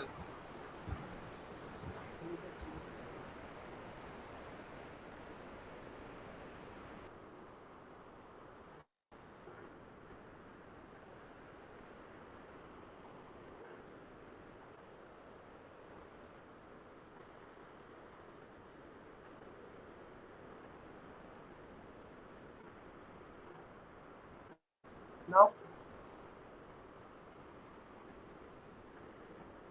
Yes, sir, now it's visible. uh, you probably said it's some technical fault. Anyway, so in this figure, you can see, so the resolution associated with the contact figure is the leftmost figure is less than 500 nanometers. That's the typical value again. Resolution associated with the proximity printing is of the order of 1 micrometer. That means this is more. That means bigger, actually. And it is less than 200 nanometer. Okay. So for the projection printing. So as I already mentioned, that in the projection printing, you can reduce the size of whatever is drawn on the mask, of the photo mask. But in case of contact and proximity printing, it is basically the 1:1 transfer. That means, or in the other words, you can say that whatever the size of the mask is, the pattern is, it is exactly transferred on the wafer surface. Fine. Now now let me discuss a little bit about this three things or three types of lithography technique. Now, contact, in case of contact printing, as you can see, that the mask, this is mask, okay? This is written. The mask is basically pressed against this is, suppose this is PR. This red portion is PR and this is a sample. The PR coated wafer. The mask, this whole mask is basically pressed against this PR coated wafer during the export. And what is the primary advantage of this? Is that small feature size. As you can see, less than 500 nanometers. Small feature size. The special feature size is basically the typical dimension that we can, realize on the semiconductor surface, or you can print on the semiconductor, whatever it is. Okay, it's a small dimension. The dimension may be the dimension of transistor gate length, maybe the dimension of the metal wire, width of the metal wire. It may be the dimension of the spacing between the two metal wires. It may be the dimension between the gap between, or you can say the gate, half pitch of the transistor. Anything that is the smaller, or maybe the smallest one. I should say the smallest one. The dimension that you can print or realize on the semiconductor surface, you can say that is kind of feature. That is the definition. So of course, if it is a contact printing, that means the leftmost one. So on the screen. So that is basically, you can say, is here the major advantage is that we can get a small feature set. Moreover, the system is basically, or the equipment, overall equipment is very expensive, very low cost. Almost nothing is there. Almost nothing is there. See, only one lens, one light source, and nothing as such. So it's a comparatively. When I'm saying comparatively, means in comparison to other two. So it is much low cost or lesser cost, or you can say inexpensive. Now, ideally, you can say the entire wafer, this entire wafer is in contact with the mask. Now, because of this contact, you see there is no gap. See, in the next picture, there is some gap. So here, there is no gap. Please look at this picture very carefully or compare this two. There is a gap between this PR coated wafer and this mask. Yeah, in the next picture. That is why it's called a proximity. I'm coming into that. Coming to it. Before that, let me share a few information regarding this. So actually, ideally, there is no gap. Ideally, there is no gap. Okay. When I'm saying ideally, so I'm basically emphasizing the word ideally. Ideally, the entire wafer is actually in contact with the mask, and because there is no gap between this wafer and the photo mask, actually, the diffraction of light, the diffraction effects are basically minimized. You know from your knowledge in physics. So the diffraction effect will be minimized. Yeah. But when I am saying that the gap, ideally, there is basically, there is no gap or zero gap. But actually, this is not true. Why? Because between wafer and mask, there is this photoresist PR is there, na? So of course, this PR has some finite thickness. So in that sense, you cannot say that the gap is ideally zero. That means there is, or you can other words say, in between your wafer and the mask, there is something, some kind of disturbance is there. That is a PR. Here has some thickness. So that you have to consider during that diffraction phenomenon. Fine. But anyway, that is why I use the word ideally, the entire wafer is in contact with the mask. But in between there is PR, you have to remember that. Okay. Anyway, so and in case of even in the real contact printers or this kind of system, in reality or in practice, rather you can say, this thickness of the mask, though, or rather mask and the PR both actually, though we always want that should be uniform, okay, but that is an ideal concept, uniform everywhere. There is some kind of variation in the thickness across it, across or the thickness, there is some kind of variation from position to position. There may be. It's a possibility. In real case, this also happens. So across the wafer surface, there is a variation. In fact, the wafer itself is not completely flat. PR is not uniform everywhere. Though we are saying it's uniform, but no. In practice, it is not so uniform. Even in the atomistic scale, it is in the micro scale. It is or in the it is not uniform. It is not flat. Ideal. So that means neither the wafer nor the mask is perfectly flat. Even the PR thickness is also not uniform. Right? So that is why sometimes what people do, they basically apply some kind of pressure on the mask, probably on the, if there is some kind of gap or some kind of gap in the minute scale, an atomistic range, even by pushing it against it, by applying some kind of pressure, you are trying to minimize that effect. That means, or in other words, you can say you are trying to bring this mass, in fact, in a more intimate contact of this wave. Okay, so this procedure, okay, or this exposure system is called hard contact mode of exposure. This is called hard contact mode of exposure. Hard contact. Normally, you can put it. The mask can be kept on the PR coated wafer. That is fine. But in addition to that, if you apply some kind of external pressure of that, as I mentioned, 0.05 to 0.3, that in this range, if you maintain that, apply that to bring the mask into more immediate contact of the wafer, then this procedure is called hard contact mode of test. Again, one line question, or sorry, one mark question may come. It's a single line answer. So this is now see, this is advantageous because in this way you can minimize those kind of small gaps if it is at all, or this kind of irregularities in the dimension. Okay, but obviously a disadvantage is also associated with this, because as you are trying to push it more and more against this sample or the wafer, so or that's called a hard contact. So what is going to happen? It will also generate some kind of defects between PR coated wafer and the photo. Defect generation.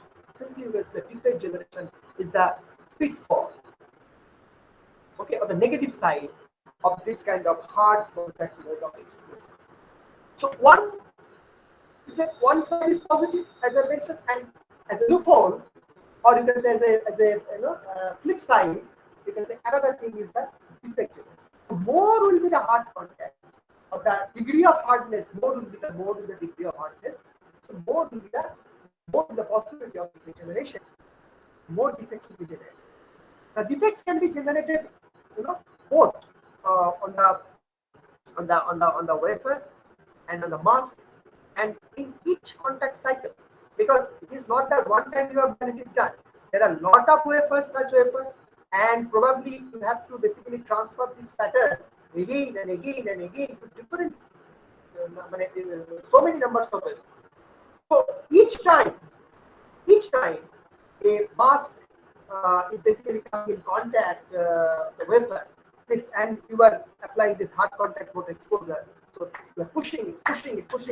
So what is going to happen? That means in each contact cycle, more and more defects is in. As I mentioned, the defect will be not only generated on the wafer, it will also be generated on the mask itself. So after some cycle, probably contact cycle, you have to throw that mask out, or it should be replaced by a new one.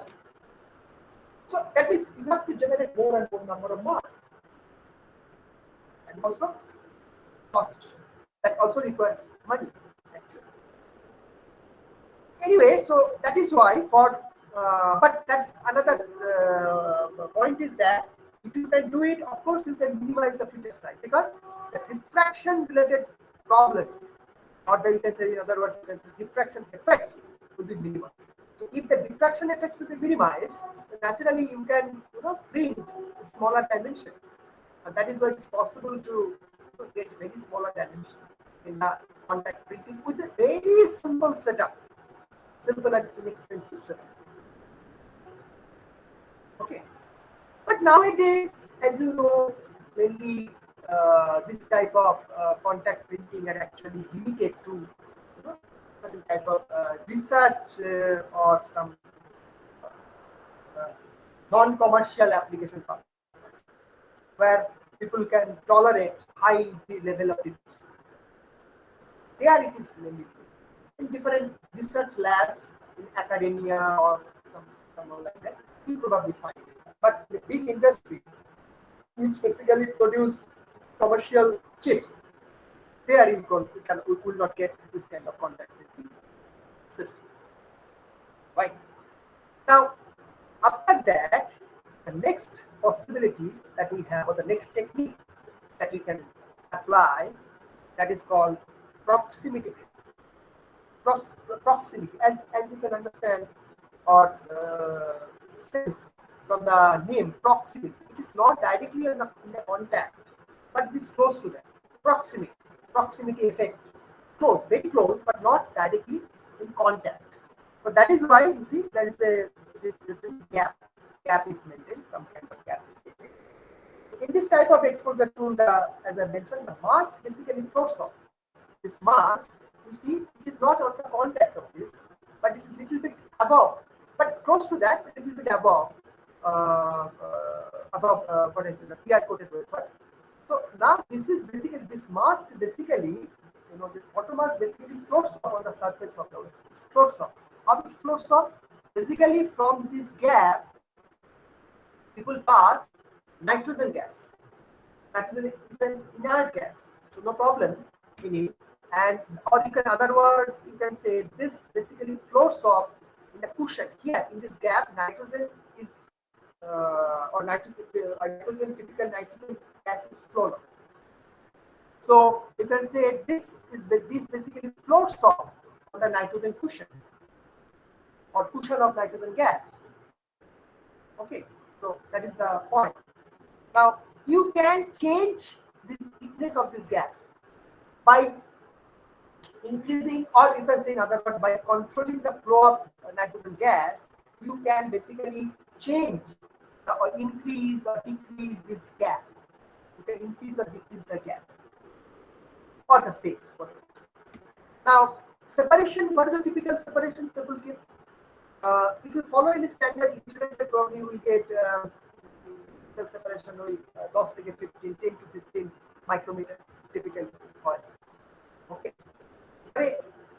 Unlike this case, since there is no what is it that intentional contact here you are deliberately creating the contact if required by using additional external pressure as the hard contact mode here. But here there is no intentional contact between the wafer, PR coated, or better to say, technically it should be wafer and mask. There is no gap. There is no contact, deliberate contact. Then naturally, what is going to happen? Defect generation will be sharply reduced. Sharply reduced. That is quite obvious, and that people have experimentally proved, realized. Okay. So this is the okay. So as far as the defect generation is concerned, this is highly reduced. But the problem associated with this proximity printing is this reduction of resolution. So reduction of resolution means, other words, you can say that your dimension, the minimum dimension, the feature size will not be of the order of nanometer or few hundreds of nanometer. It is of the order of micron here in this process, in this step, or for this step. Because there will be diffraction of light. Diffraction of light, light will be lost, and there is no system to collect those light and focus it. Here, for this. See, there is no other lens, there is only one lens. So when the lights will be diffracted, so that means it's basically lost. So there is no system or no provision which can collect those light that basically leaks. Diffraction is kind of, you can interpret like leaking. Lights is being leaked. So the leaking part of the light will not be collected and focused or defocused again. There is no provision. So diffraction limited. So the resolution, or you can say the minimum feature size, is highly diffraction limited.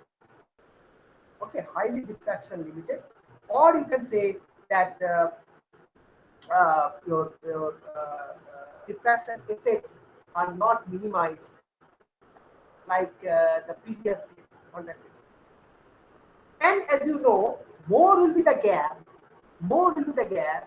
less is the possibility of defect generation, but more will be the diffraction related problem, and hence resolution is worse, or you can say feature size is large.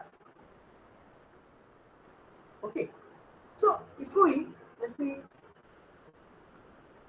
uh, draw. আচ্ছা, এবার speaker দেখতে পাচ্ছ যেটা আমি এখন ইয়ে করেছি?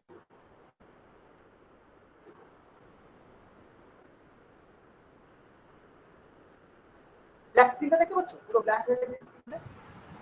না স্যার, আগেরটাই দেখছি। আগেরটাই দেখছি, মানে অপটিক্যাল লিথোগ্রাফি টেকনিক্স যেটা। একটু সমস্যা হচ্ছে, তাই না? যাই হোক, আচ্ছা ঠিক আছে, আমি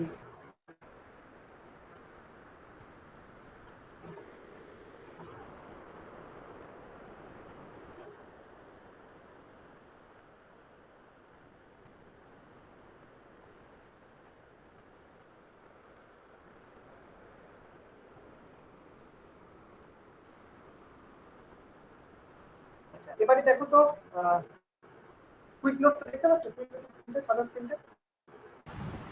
হ্যাঁ স্যার। ঠিক আছে, আমি এখানেই করছি। দেখো,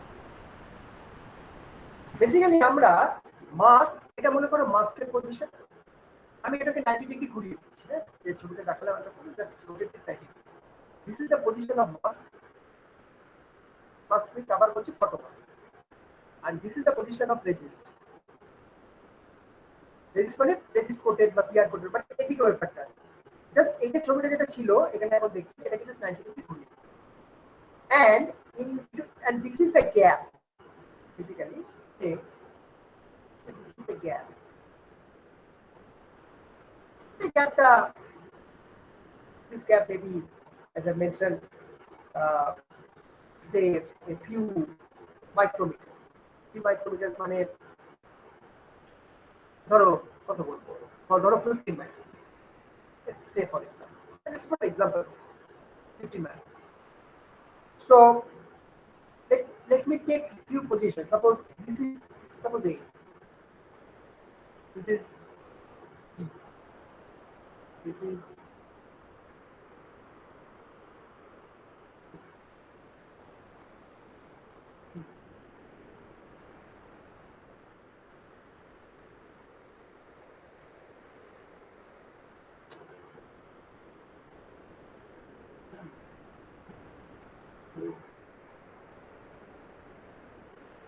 now basically in this figure what we are trying to do, first of all, distance between, basically the distance between the mask and the PR coated resist, আমরা PR কথাটা বলি তো, PR coated wafer is basically vary. So vary means when it is at a position, when the mask is here at A, position A, that means what? That means it is nothing but the contact. It is nothing but the contact. And as you are in that means when it is going to the position B, C, D, A, T, and now say H. When the mask is held at a position H with respect to the PR coated wafer, okay, then suppose this gap or the distance becomes 15 micron. 15 micron.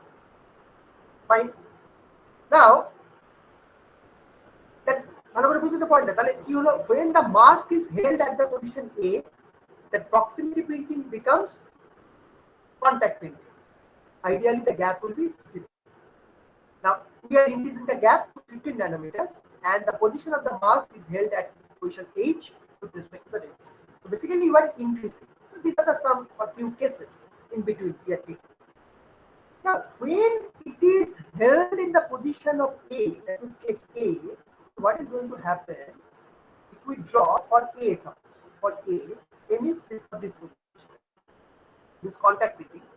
If we draw the aerial intensity of a typical image as a function of position, okay, so what we will get for A? For A, probably we will get very ideal here. This kind of perfect square or rectangular aerial intensity. When we are at a position B, when we are at a position B, when a mask is held at a position B, and you are getting only this gap. So due to there will be some kind of diffraction or some fraction of light will be lost, but not highly disturbed. Image is the image, the aerial intensity is low. This is basically the aerial intensity of image. We are basically plotting aerial intensity. Suppose say this is the wheel, typical wheel. This should be the wheel ideal. And with respect to the idea, it probably spreads a little bit. And probably let's say like this. So this kind. Again, all are relative. We get one. And probably in case of C, that is when it is held in the mask is held in the position or at the position C with respect to this, the gap increases even more. And as a result, what you can expect probably will increases to the 4, and there will be fall. Okay, more spreading, more spreading.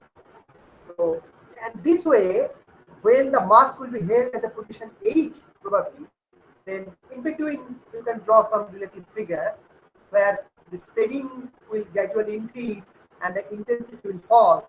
So suppose in this way, when we will come for the case of H, that this position when the gap is 15 micrometer, probably there will be complete distortion of the figure of the image.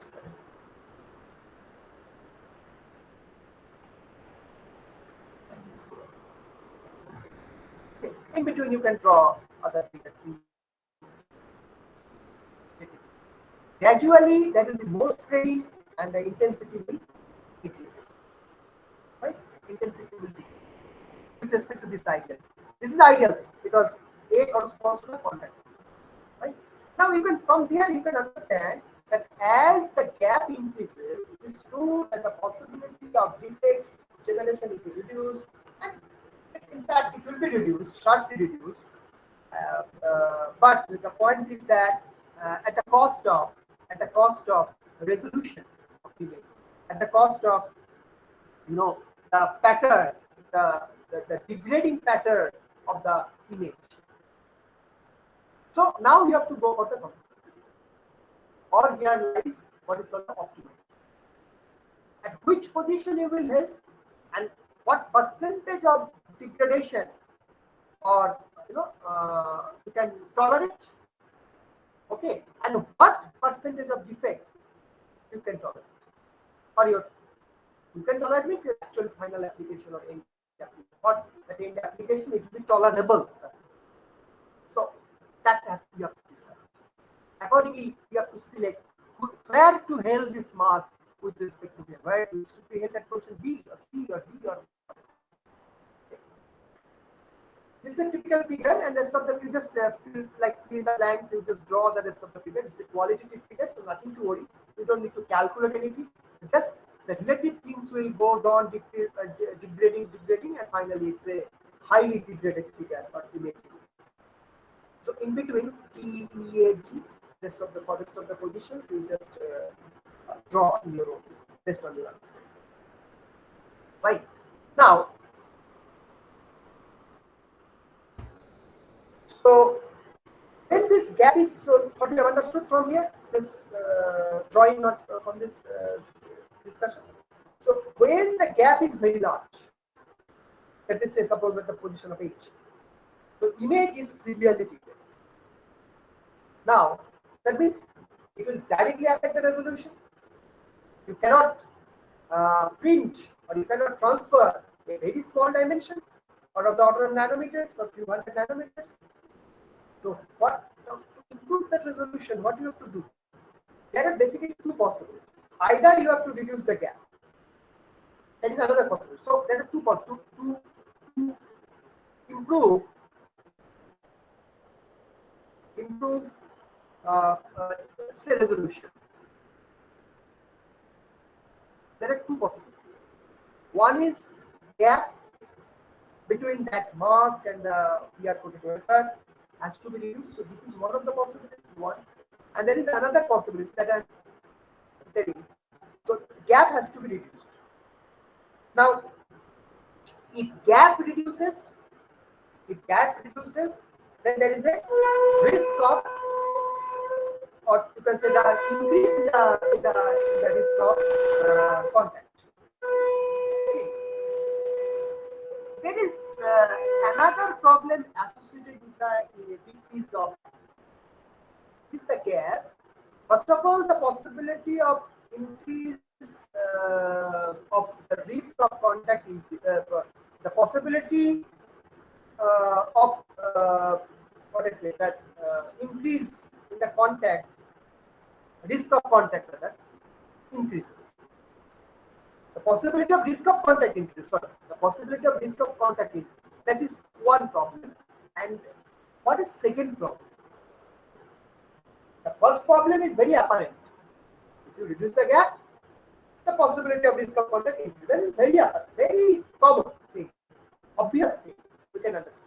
Or we can say. There is a second thing. There is a second problem associated with the small gap. What is that? That is, as you know, you have wafer which is PR coated. It is PR coated. And you have that mask on the photo mask like this, and this is the gap. Now, as I already mentioned that neither the wafer nor the mask, nothing is ideal flat. Nothing is flat. There is a variation. There is a variation. When I am drawing this line like this, actually this is straight line. Straight, no variation. But actually this is not like that. There may be something like this. Maybe. And this is random thing. Nobody knows what type of variation it would be. Nothing is perfectly or ideally flat. So I cannot draw it like this. I cannot draw like this.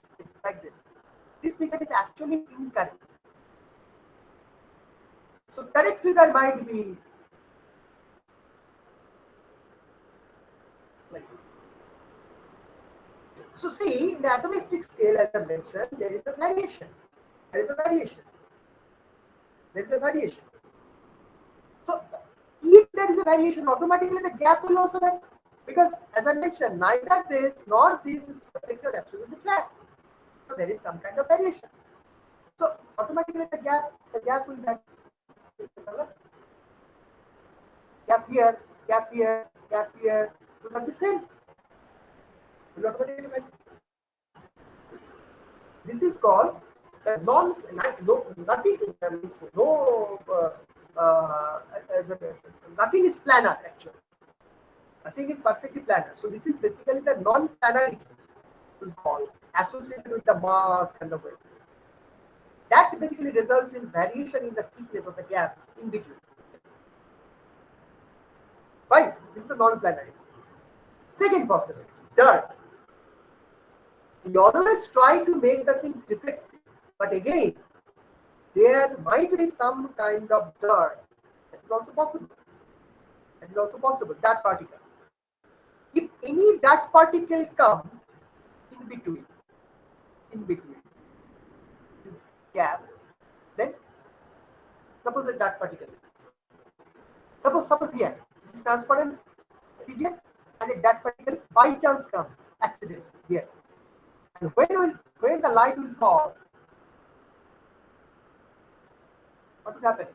This is basically obstructed by the dark particle. Some portion might be absorbed, some portion may be, diffracted, etc. So this is also going to impact your image or the pattern you want to process. That is another possibility that could also happen. Right? Then the resist, the PR.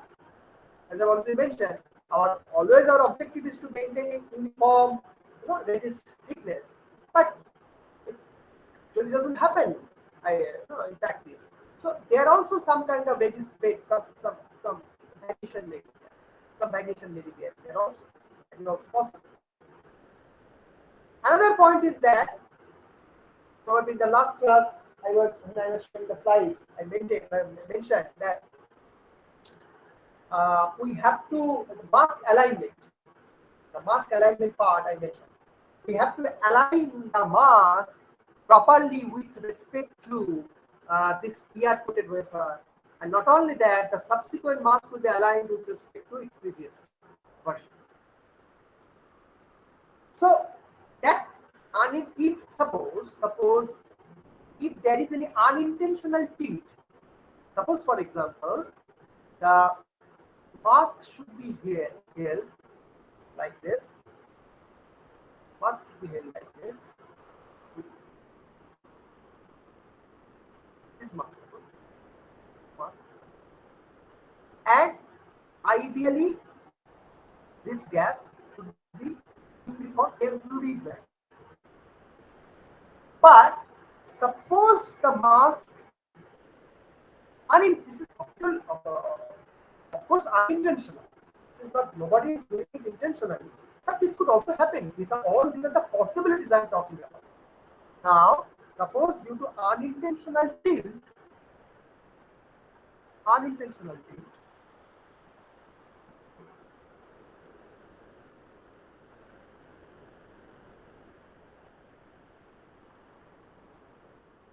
this happens. Then automatically what happens? Gap at this side decreases and gap at this side increases, and in between it varies. Are you getting the point? What I am trying to say? Due to some unintentional tilt, the tilt may be due to holding the mask with respect to wafer, or if you can say the mask is okay, but the wafer a little bit tilted. The result is finally, or both may have also. Though there are different sensors to check whether everything is fine or not, but when I am telling it, with all the possibilities that everything is in the you can say the atomistic scale.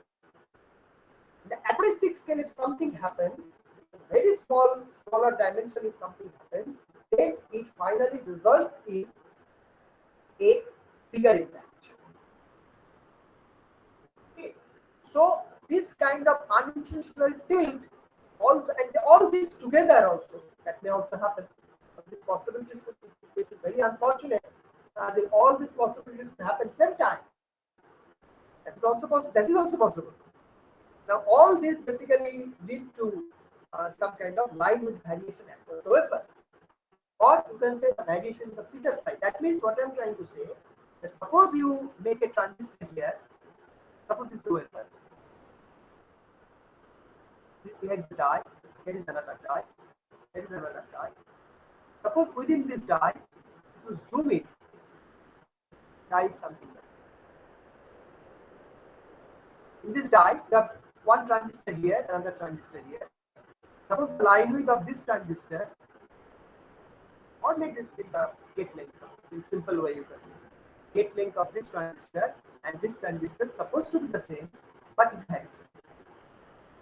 And if it varies, then automatically the characteristics will change and hampering the overall performance or affecting the overall performance. Also, it could also happen for one die to another die. Suppose all these dies are identical. Okay. For this die, you have a transistor here.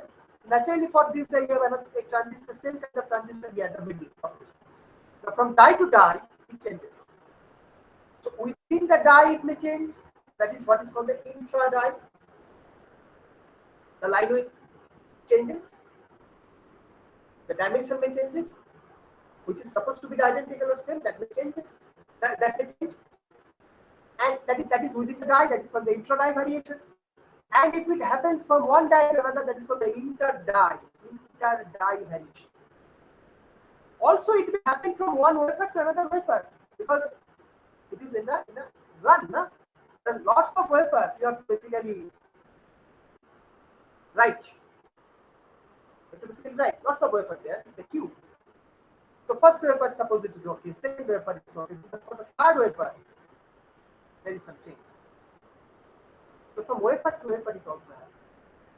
Wafer to wafer changes may happen. Within the wafer, from one die to die, it may happen. Within a die, from one transistor to another transistor. There are lots of such kind of variations. Finally, this actually affects the performance. Okay.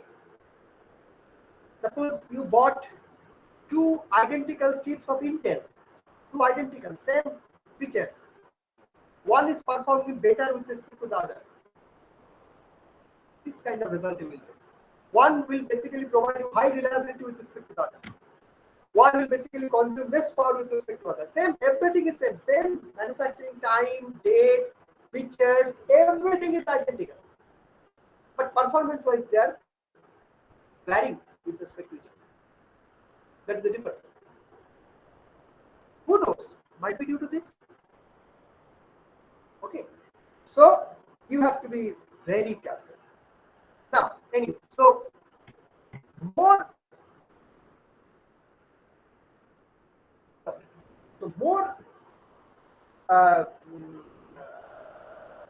I'm sorry, no, actually I'm talking about the gap. So as I mentioned, so to improve the resolution, there are two possibilities. One is basically the gap. You have to basically decrease the gap. That is one. And if you decrease the gap, as you know that this kind of possibilities. Actually, another point you just note. Suppose you have two slabs.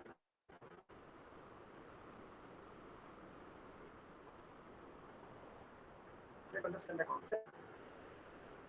There is some kind of non-ideal. Okay, this slab, you have another slab. See, this is perfect. There is some kind of imperfection. This, and there is a gap. Now, in comparison to this, you just look at another figure. Let's say you can say this is mask. This is here.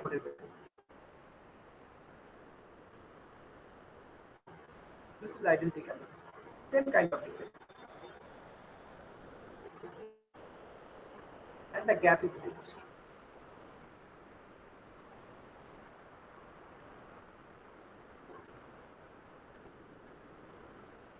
Which one is more sensitive to this imperfections or to this kind of non-ideals? This is identical to this. This is also identical to this. These are the two cases. In one case, the gap is more, in another case, the gap is less. You can just tell me in this context that in which case is basically more sensitive to this non-idealities or this variation, and why?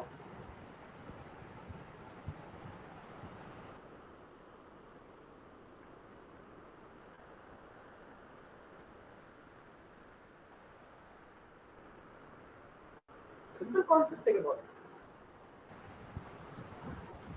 So যেটা gap কম আছে ওইটা মোর sensitive. More sensitive, very good, একদমই ঠিক। কেন? লজিকটা কি? Sir কারণ মানে কোনো মিনিমাম চেঞ্জেস হলে ওই গ্যাপটা মানে গ্যাপটা যেহেতু ছোট আছে ওই জন্য এফেক্টটা বেশি করবে। হ্যাঁ, ঠিকই বলেছো। মানে ম্যাথমেটিক্যালি ব্যাপারটাকে কিভাবে বলা যায়? ম্যাথমেটিক্যালি ব্যাপারটাকে কিভাবে বলা যায়? মানে সিম্পল হতে বলছি, আমি কোনো রকম ইন্ট্রিকেসিতে না গিয়ে বলছি, সিম্পল সিম্পল হতে। ম্যাথমেটিক্যালি কেন এটা সেন্সিটিভ হয়, মানে ম্যাথমেটিক্যালি তুমি কিভাবে ব্যাপারটা পেলে? এই গ্যাপের তো একটা ডাইমেনশন আছে, হ্যাঁ এই গ্যাপের একটা ডাইমেনশন, তাই তো? আবার এই যে ভ্যারিয়েশনটা হচ্ছে এরও তো একটা ডাইমেনশন আছে। যদি এই ভ্যারিয়েশনের ডাইমেনশন আর গ্যাপের dimension of the same order হয়ে যায়, আমরা যদি আমি ইমপারফেকশন এক্সাম্পল ধরো, এটাকে যদি তুমি ডেল্টা বলো, ডেল্টা এই ভ্যারিয়েশন, আর এটাকে যদি তুমি গ্যাপ জি বলো, তাহলে ডেল্টা আর বাই জি এই রেশিওটা কি বড় হলে বেটার না কম হলে better?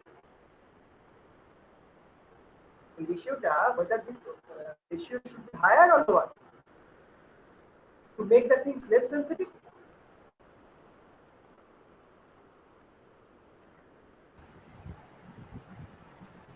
So the more Lower.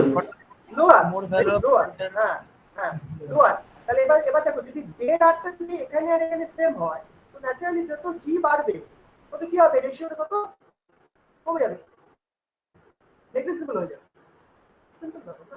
কোনো কিছু বড় কিছুর মধ্যে তুমি ভ্যারিয়েশন করছো, আরো মনে করো 10 মিটার লেন্থ, তো 10 মিটার লেন্থের মধ্যে যদি তুমি কথার কথা বলি, আচ্ছা 10 মিটার ছেড়ে দাও, তারপর 10 মাইক্রোমিটার, 10 মাইক্রোমিটার লেন্থের মধ্যে যদি তুমি 1 ন্যানোমিটার ভ্যারি করো, আর 10 ন্যানোমিটারের মধ্যে যদি তুমি 1 ন্যানোমিটার ভ্যারি করো, কোনটা বেশি সেন্সিটিভ হবে দ্য ভ্যারিয়েশন?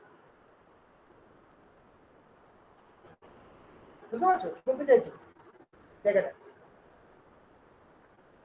এটা হচ্ছে সেই জন্যই যত তুমি গ্যাপ কমাতে চাইছো, কমালে কমালে গ্যাপ কমালে, তুমি যদি গ্যাপটা কমাও তাহলে রেজলিউশন বাড়বে, গ্যাপটা কমালে এই যেগুলো বললাম পসিবিলিটি, এগুলো বেশি প্রোনাউন্সড হবে। এনিওয়ে, এবারে সেকেন্ড আরেকটা কনসেপ্ট মানে তোমার অপশন আছে, you can also that use that option to improve the resolution, that is the wavelength of the light. হচ্ছে আসল ওয়েভলেন্থ অফ লাইটের লাইটের ওয়েভলেন্থটা কিভাবে হয় সেটার জন্য আবার এই স্লাইডটা যেতে হবে।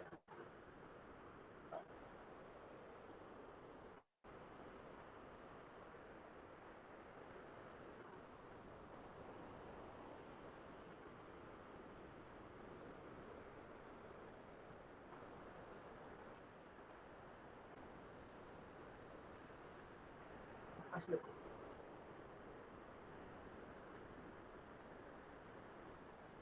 হ্যাঁ sir. so that means a more attractive alternative, a more attractive alternative of reducing the gap is to reduce the wavelength of light. এবারে এখানে তার আগে দেখো, আচ্ছা তার আগে diffraction of light, I think এই স্লাইডটা দেখানোর কোনো মানে unnecessary for you people, because you already know, but still আমাকে আছে যখন আমি একবার জাস্ট তোমাদের খুব ফার্স্ট একটু স্লাইডটা করি। লাইট সোর্স, এটা হচ্ছে বেসিক্যালি অ্যাপারচার, এটা হচ্ছে ইমেজ প্লেন। তো এবারে তুমি যদি ওই ওয়েব থিওরি দেখো, তো সেখান থেকে দেখলে আমরা দেখছি যে পয়েন্ট সোর্স, এখান থেকে প্রত্যেকটা যে পয়েন্ট এক একটা স্যার আমরা এক্সপোজার সিস্টেমটাই দেখতে পাচ্ছি। এক্সপোজার সিস্টেমটা দেখতে পাচ্ছ, একটা টেন্সর দেখতে পাচ্ছ না? না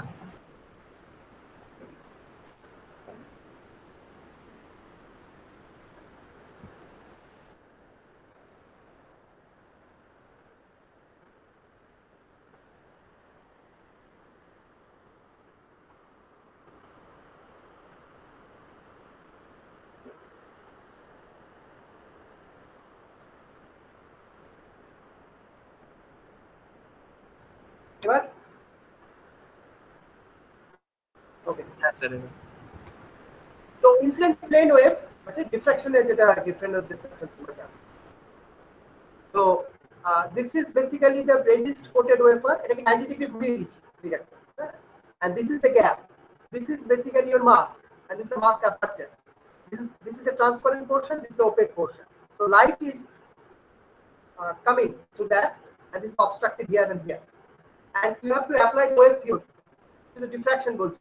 তো তুমি যদি দেখো এখানে এই যে পোর্শনটা পিআরে, দিস পোর্শন রেজিস্টার বা পিআরে, এর করসপন্ডিং মানে অ্যাকচুয়ালি এইটুকু তো আমার মানে ওপেনিংটা, এটা ডাব্লিউ, এটা দেখি ওপেনিং, এই ডাব্লিউ করসপন্ডিং এখানে যে ইমেজটা আসছে, যেখানে তুমি অ্যাকচুয়ালি আমরা যেখানে প্লট করছি ইন্টেন্সিটি বা এরিয়াল ইন্টেন্সিটি, এই ইমেজটা আমি অ্যাকচুয়ালি আঁকছিলাম কিছুক্ষণ আগে, এরিয়াল ইন্টেন্সিটি। তো তুমি যদি এখানে দেখো, দেখবে আমার এইটুকু কিন্তু বেসিক্যালি উইক, এই যে এই পয়েন্ট থেকে এই পয়েন্ট, এটা অ্যাকচুয়ালি স্প্রেড করে, এটা কিন্তু স্প্রেড করে, এবং এর যে পিক ভ্যালুটা সেটা কিন্তু ফল করে। আর এখানে কিছুটা ওভারশুট কাইন্ড অফ ফেনোমেনন দেখতে পাচ্ছ। আচ্ছা তোমরা বলতে পারবে এরকম ওভারশুট কোথায় দেখেছো? এরকম ওভারশুট বা এদিকে যদি আরো দেখো আন্ডারশুট, এরকম একটা পয়েন্ট অফ একটা ভিসিবিলিটি অফ ইউনো ডিসকন্টিনিউটি কোথায় দেখেছো? কোন ঘটনা? এই পোর্শনটা ফ্ল্যাট হয়ে যায়, এদিকে ওভারশুট আন্ডারশুটের পরিমাণটা কমে না, এমনটা কমে না, কোন ফেনোমেনন? আমি তো বলি স্যার ফুরিয়ার সিরিজ। ফুরিয়ার সিরিজের কোনখানে? ফুরিয়ার সিরিজটা একটা বড় টপিক, এটা বুঝলাম, ঠিকই বলেছো। তার কোন কোন ফেনোমেননটা কি, কার নামে সে ফেনোমেননটা? ফুরিয়ার সিরিজ ঠিকই বলেছো, ফুরিয়ার সিরিজের কনটেক্সটে ওটা আসছে, ঠিক আছে। গিবস, গিবস ফেনোমেননটা ভুলে গেলে? গিবসের ফেনোমেনন বলছিলাম, যাই হোক, এনিওয়ে। তো এরকম ধরনের ইন্টেন্সিটি প্লটটা দেখো, লাইট ইন্টেন্সিটি রেজিস্ট্যান্স। আরে তুমি অ্যাকচুয়ালি ব্যাপারটা কি হচ্ছে যে তোমার এই যে minimum W, minimum W is connected to the resolution or related to the resolution. That mean W mean that you actually project, or you can say print, better to say, is related to the two factors. One is the G and is the lambda. See, W mean is basically proportional to the square root of lambda into G. G is the gap, okay, and lambda is the wavelength. So that is the second factor or second possibility, as I mentioned. That is another alternative. We are talking about the G so far. The G can reduce করতে হবে, G can reduce করলে আবার এই problem ইত্যাদি ইত্যাদি, এগুলো আমরা বলছি। Now there is another possibility by which we can also modulate or tune W mean, or that means resolution, okay, or the features যে language বলো, যে টার্মস বলো, একই ব্যাপার। তাহলে সেটা হচ্ছে ল্যামডা। তো we have to reduce the lambda, তার মানে আমাকে ল্যামডাটাকে রিডিউস করতে হবে। কেন রিডিউস করতে হবে বুঝতে পারলে? আমি যে কথাটা বললাম সেটাকে আমি তোমাদের ফিজিক্সের যে আন্ডারস্ট্যান্ডিং আছে ডিফ্রাকশন, সেখানে দিয়ে রিলেট করি। যদি কারোর অসুবিধা একটু দেখে নেবে ডিফ্রাকশনের চ্যাপ্টারটা, ঠিক আছে? তো সেই ল্যামডাটাকে we have to reduce that lambda. That means lambda reduction মানে ল্যামডা মানে ওয়েভলেংথ, তাই তো? ওয়েভলেংথকে যদি আমি রিডিউস করতে হয়, now we have to go কি for the high frequency, we have to increase the frequency. That is why people initially started with the UV light, then they gradually moved towards deep UV light, deep in the UV light. Okay? So basically তার মানে তোমাকে এখানে এখন কি করতে হবে? Primarily high bright source এখানে use করতে হবে, এবং কারণ যখন সোর্সটা পাল্টে দিচ্ছ, অ্যাকর্ডিংলি কিন্তু তোমাকে সিস্টেমের বাকি পার্টটাকে পাল্টাতে হবে। একটা হচ্ছে তোমাকে খুব bright high frequency source use করতে হবে, যেটা আরো ডিপার ইন দ্য ইউভি রেঞ্জে লাইট এমিট করতে পারে, ফার্স্ট অফ অল লেজার এরকম ধরনের। সেকেন্ড পয়েন্ট হচ্ছে টু কম্প্যাটেবল, শুধু লাইট সোর্স ইউজ করলে হবে না, because in lens and other things, so compatible optical materials বা অপটিক্স তো আমার কিন্তু এখানে লাগে, যাতে করে আমার এই কাজটা আমি করতে পারি, ঠিক আছে? তারপরে ল্যামডাকে রিডাকশন করলে যে কাজটা আমি অ্যাকচুয়ালি ডিজায়ার্ড যে টাস্ক, এই টাস্কটা আমি ফুলফিল করতে পারি বা পারফর্ম করতে পারি, যাই হোক, ঠিক আছে? তো দিস ইজ অ্যানাদার ফ্যাক্টর। এবারে এইখানে যে থার্ড আমরা যে ছবিটা দেখিয়েছিলাম আজকে, তাহলে একটা গেল আমাদের কন্ট্যাক্ট প্রিন্টিং, একটা গেল প্রক্সিমিটি প্রিন্টিং, এবার থার্ডটা ছিল আমাদের হচ্ছে প্রজেকশন। ঠিক আছে, তাহলে এই যে ল্যামডার কনসেপ্টটা তোমরা মাথায় রাখো, যে W mean basically is square root of lambda into G. এর পরের দিন আমরা এখান থেকে কন্টিনিউ করব, ভ্যালি ক্রাইটেরিয়াটা বলবো। ঠিক আছে, তো সেখান থেকে ল্যামডা দিয়ে আর নিউমেরিক্যাল অ্যাপারচার দিয়ে কিভাবে থার্ড স্টেপটা বা থার্ড এক্সপোজার সিস্টেম যেটা আছে, that is the projection printing, সেইটাকে আমরা কি করে অপারেট করতে পারি বা ইউজ করতে পারি, যেখানে আমরা কন্ট্যাক্ট প্রিন্টিং এর থেকেও লেসার ডাইমেনশন বা ফিচার সাইজ মানে মানে প্রিন্ট করতে পারবে সেমিকন্ডাক্টর সারফেসে ব্যবহার করে, অথচ তোমার এই ডিফেক্ট হওয়ার পসিবিলিটিও থাকে, বা বলতে পারো উল্টো দিক থেকে ডিফ্র্যাকশন জনিত যে প্রবলেম, সেই প্রবলেমটা মিটিগেট করে। হ্যাঁ, obviously at the cost of money, কারণ কন্ট্যাক্ট প্রিন্টিং আর প্রক্সিমিটি প্রিন্টিং এর থেকে প্রজেকশন প্রিন্টিং কস্ট, কারণ সেখানে ফার্স্ট অফ অল দুটো লেন্স থাকে, অলরেডি আজকে যে ছবিটা দেখিয়েছিলাম, এবং সেখানে সেখানে আবার একটা অ্যাডেড ফিচারও আছে, সেটা হচ্ছে তুমি ডাইমেনশনকে অনেক কমিয়ে দিতে পারো। প্রজেক্ট করছো একটা জায়গায় বা ফোকাস করছো একটা জায়গায়, মানে তোমার যে লাইটটা লস্ট হয়ে যাচ্ছে ডিউ টু ডিফ্র্যাকশন, মানে এখান থেকে যে লাইটটা লস্ট হয়ে যাচ্ছে, সেই লাইটটা লিক করে যাচ্ছে, তাকে যদি তুমি আরেকটা লেন্স এখানে মাঝখানে ইউজ করো, সেটাকে ক্যাপচার করবে, সেটাকে ক্যাপচার বা বলতে পারো রিকালেক্ট করবে, দিয়ে ফোকাস করবে। ঠিক আছে, that is what's called the projection. Anyway, so এইটা নিয়ে আমরা পরের দিন এটা মানে এখান থেকে আবার বাকি পার্টটা ডিসকাস। ঠিক আছে, আচ্ছা, এর অবধি কোনো প্রশ্ন আছে? না স্যার।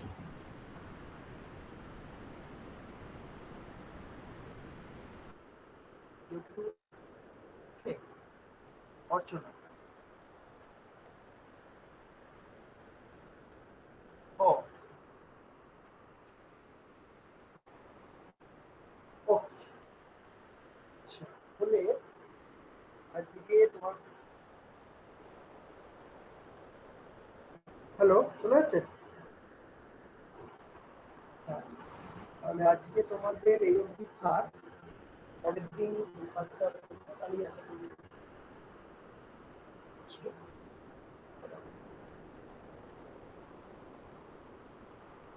তোমাদের আজকে আছো 406 আছো? Present, sir. হ্যাঁ, ঠিক আছে, 408, আচ্ছা 41 সুদিন আছো তো? Yes, sir. সাহানা আছো, অর্ক আছো, ইয়েস স্যার। নয়নদীপ আছো, গৌরাঙ্গ নেই, অরিজিৎ আছো, ঠিক আছে, ঠিক আছে। আচ্ছা, নেক্সট ক্লাসটা আমি কাজ করি, এই পার্টটা যেটা পড়াচ্ছি ক্লাস পরের যে মানে একটা কথা একটু তোমাদের জাস্ট বলি, সেটা হচ্ছে আমার প্রসেস টেকনোলজি রিলেটেড মেইনলি তিনটে স্টেপই আমি বা তিনটে প্রসেস স্টেপই আমি পড়াবো, বাকিগুলো ম্যাডাম পড়াচ্ছি না। একটা তো তোমার লিথোগ্রাফি চলছে, আর একটু পার্ট বাকি আছে, ওটা হলে হয়ে যাবে। তারপরেরটা হচ্ছে এচিং, আর তারপরে কিছুটা হচ্ছে মেটালাইজেশন। তো এই তিনটে পার্ট আমি একটা কাজ করছি, এটা অনলাইন ক্লাসে আমি দিতে পারবো। এছাড়া আমার যে আর্টসি পার্ট গুলো আছে, মেজর পার্ট, সেগুলো তোমাদের যেমন নর্মাল বুধবারে আমি ওয়েডনেসডে নিই সেরকম। ঠিক আছে, তাহলে আমি ওয়েডনেসডে যে ক্লাসটা নেব, সেখানে কিন্তু আমি আর ভালো করে ব্যাপারটা বুঝে নাও, ওয়েডনেসডে যে ক্লাসটা আমি নেব নেক্সট উইকে, সেইখানে তোমার আমি কিন্তু এই তোমার লিথোগ্রাফি বা এচিং কিছু করাবো। ঠিক আছে, ওখানে আমার যে আদার পার্ট গুলো আছে সেই পার্টটা। আর লিথোগ্রাফি, এচিং বা মেটালাইজেশন রিলেটেড যেটুকু যা পড়ানো আমার, মানে আমি যেটুকু পড়াবো চিন্তা করতে যা পড়াই, সেটা আমি তোমাদের এই অনলাইন ক্লাসে করি। বুঝতে পেরেছো কথাটা? ক্লিয়ার জায়গাটা? Yes sir. ঠিক আছে, তাহলে একটা কাজ করো, তোমরা এই সানডে ওই রকম এই সানডে কি বলছি কি কথা বলছি 10 তারিখ এই সানডে তাহলে তোমরা আবার একটু ওরকম সময় 7টা 5টা হ্যাঁ on স্যার, house? আফটার মানে ইভিনিং। হ্যাঁ ইভিনিং 7টা 7টা 10 হ্যাঁ হ্যাঁ টিপিক্যালি স্যার, ওই ঠিক আছে। তুমি তাহলে একটু বাকিদের বলে দিও যারা হ্যাঁ স্যার, ঠিক আছে। আমি এগুলোই মাঝে মাঝে যেরকম সুযোগ পাবো উইকেন্ড হোক ছুটির দিন হোক অনলাইনে এই পার্টটা আমি এইভাবে কমপ্লিট করবো আর বাকি পার্টগুলো যেমন অফলাইনে নিই নর্মাল ক্লাস ঠিক আছে ওকে তাহলে স্যার। সানডে 7টা থেকে 7টা 10 ওকে ইয়েস স্যার।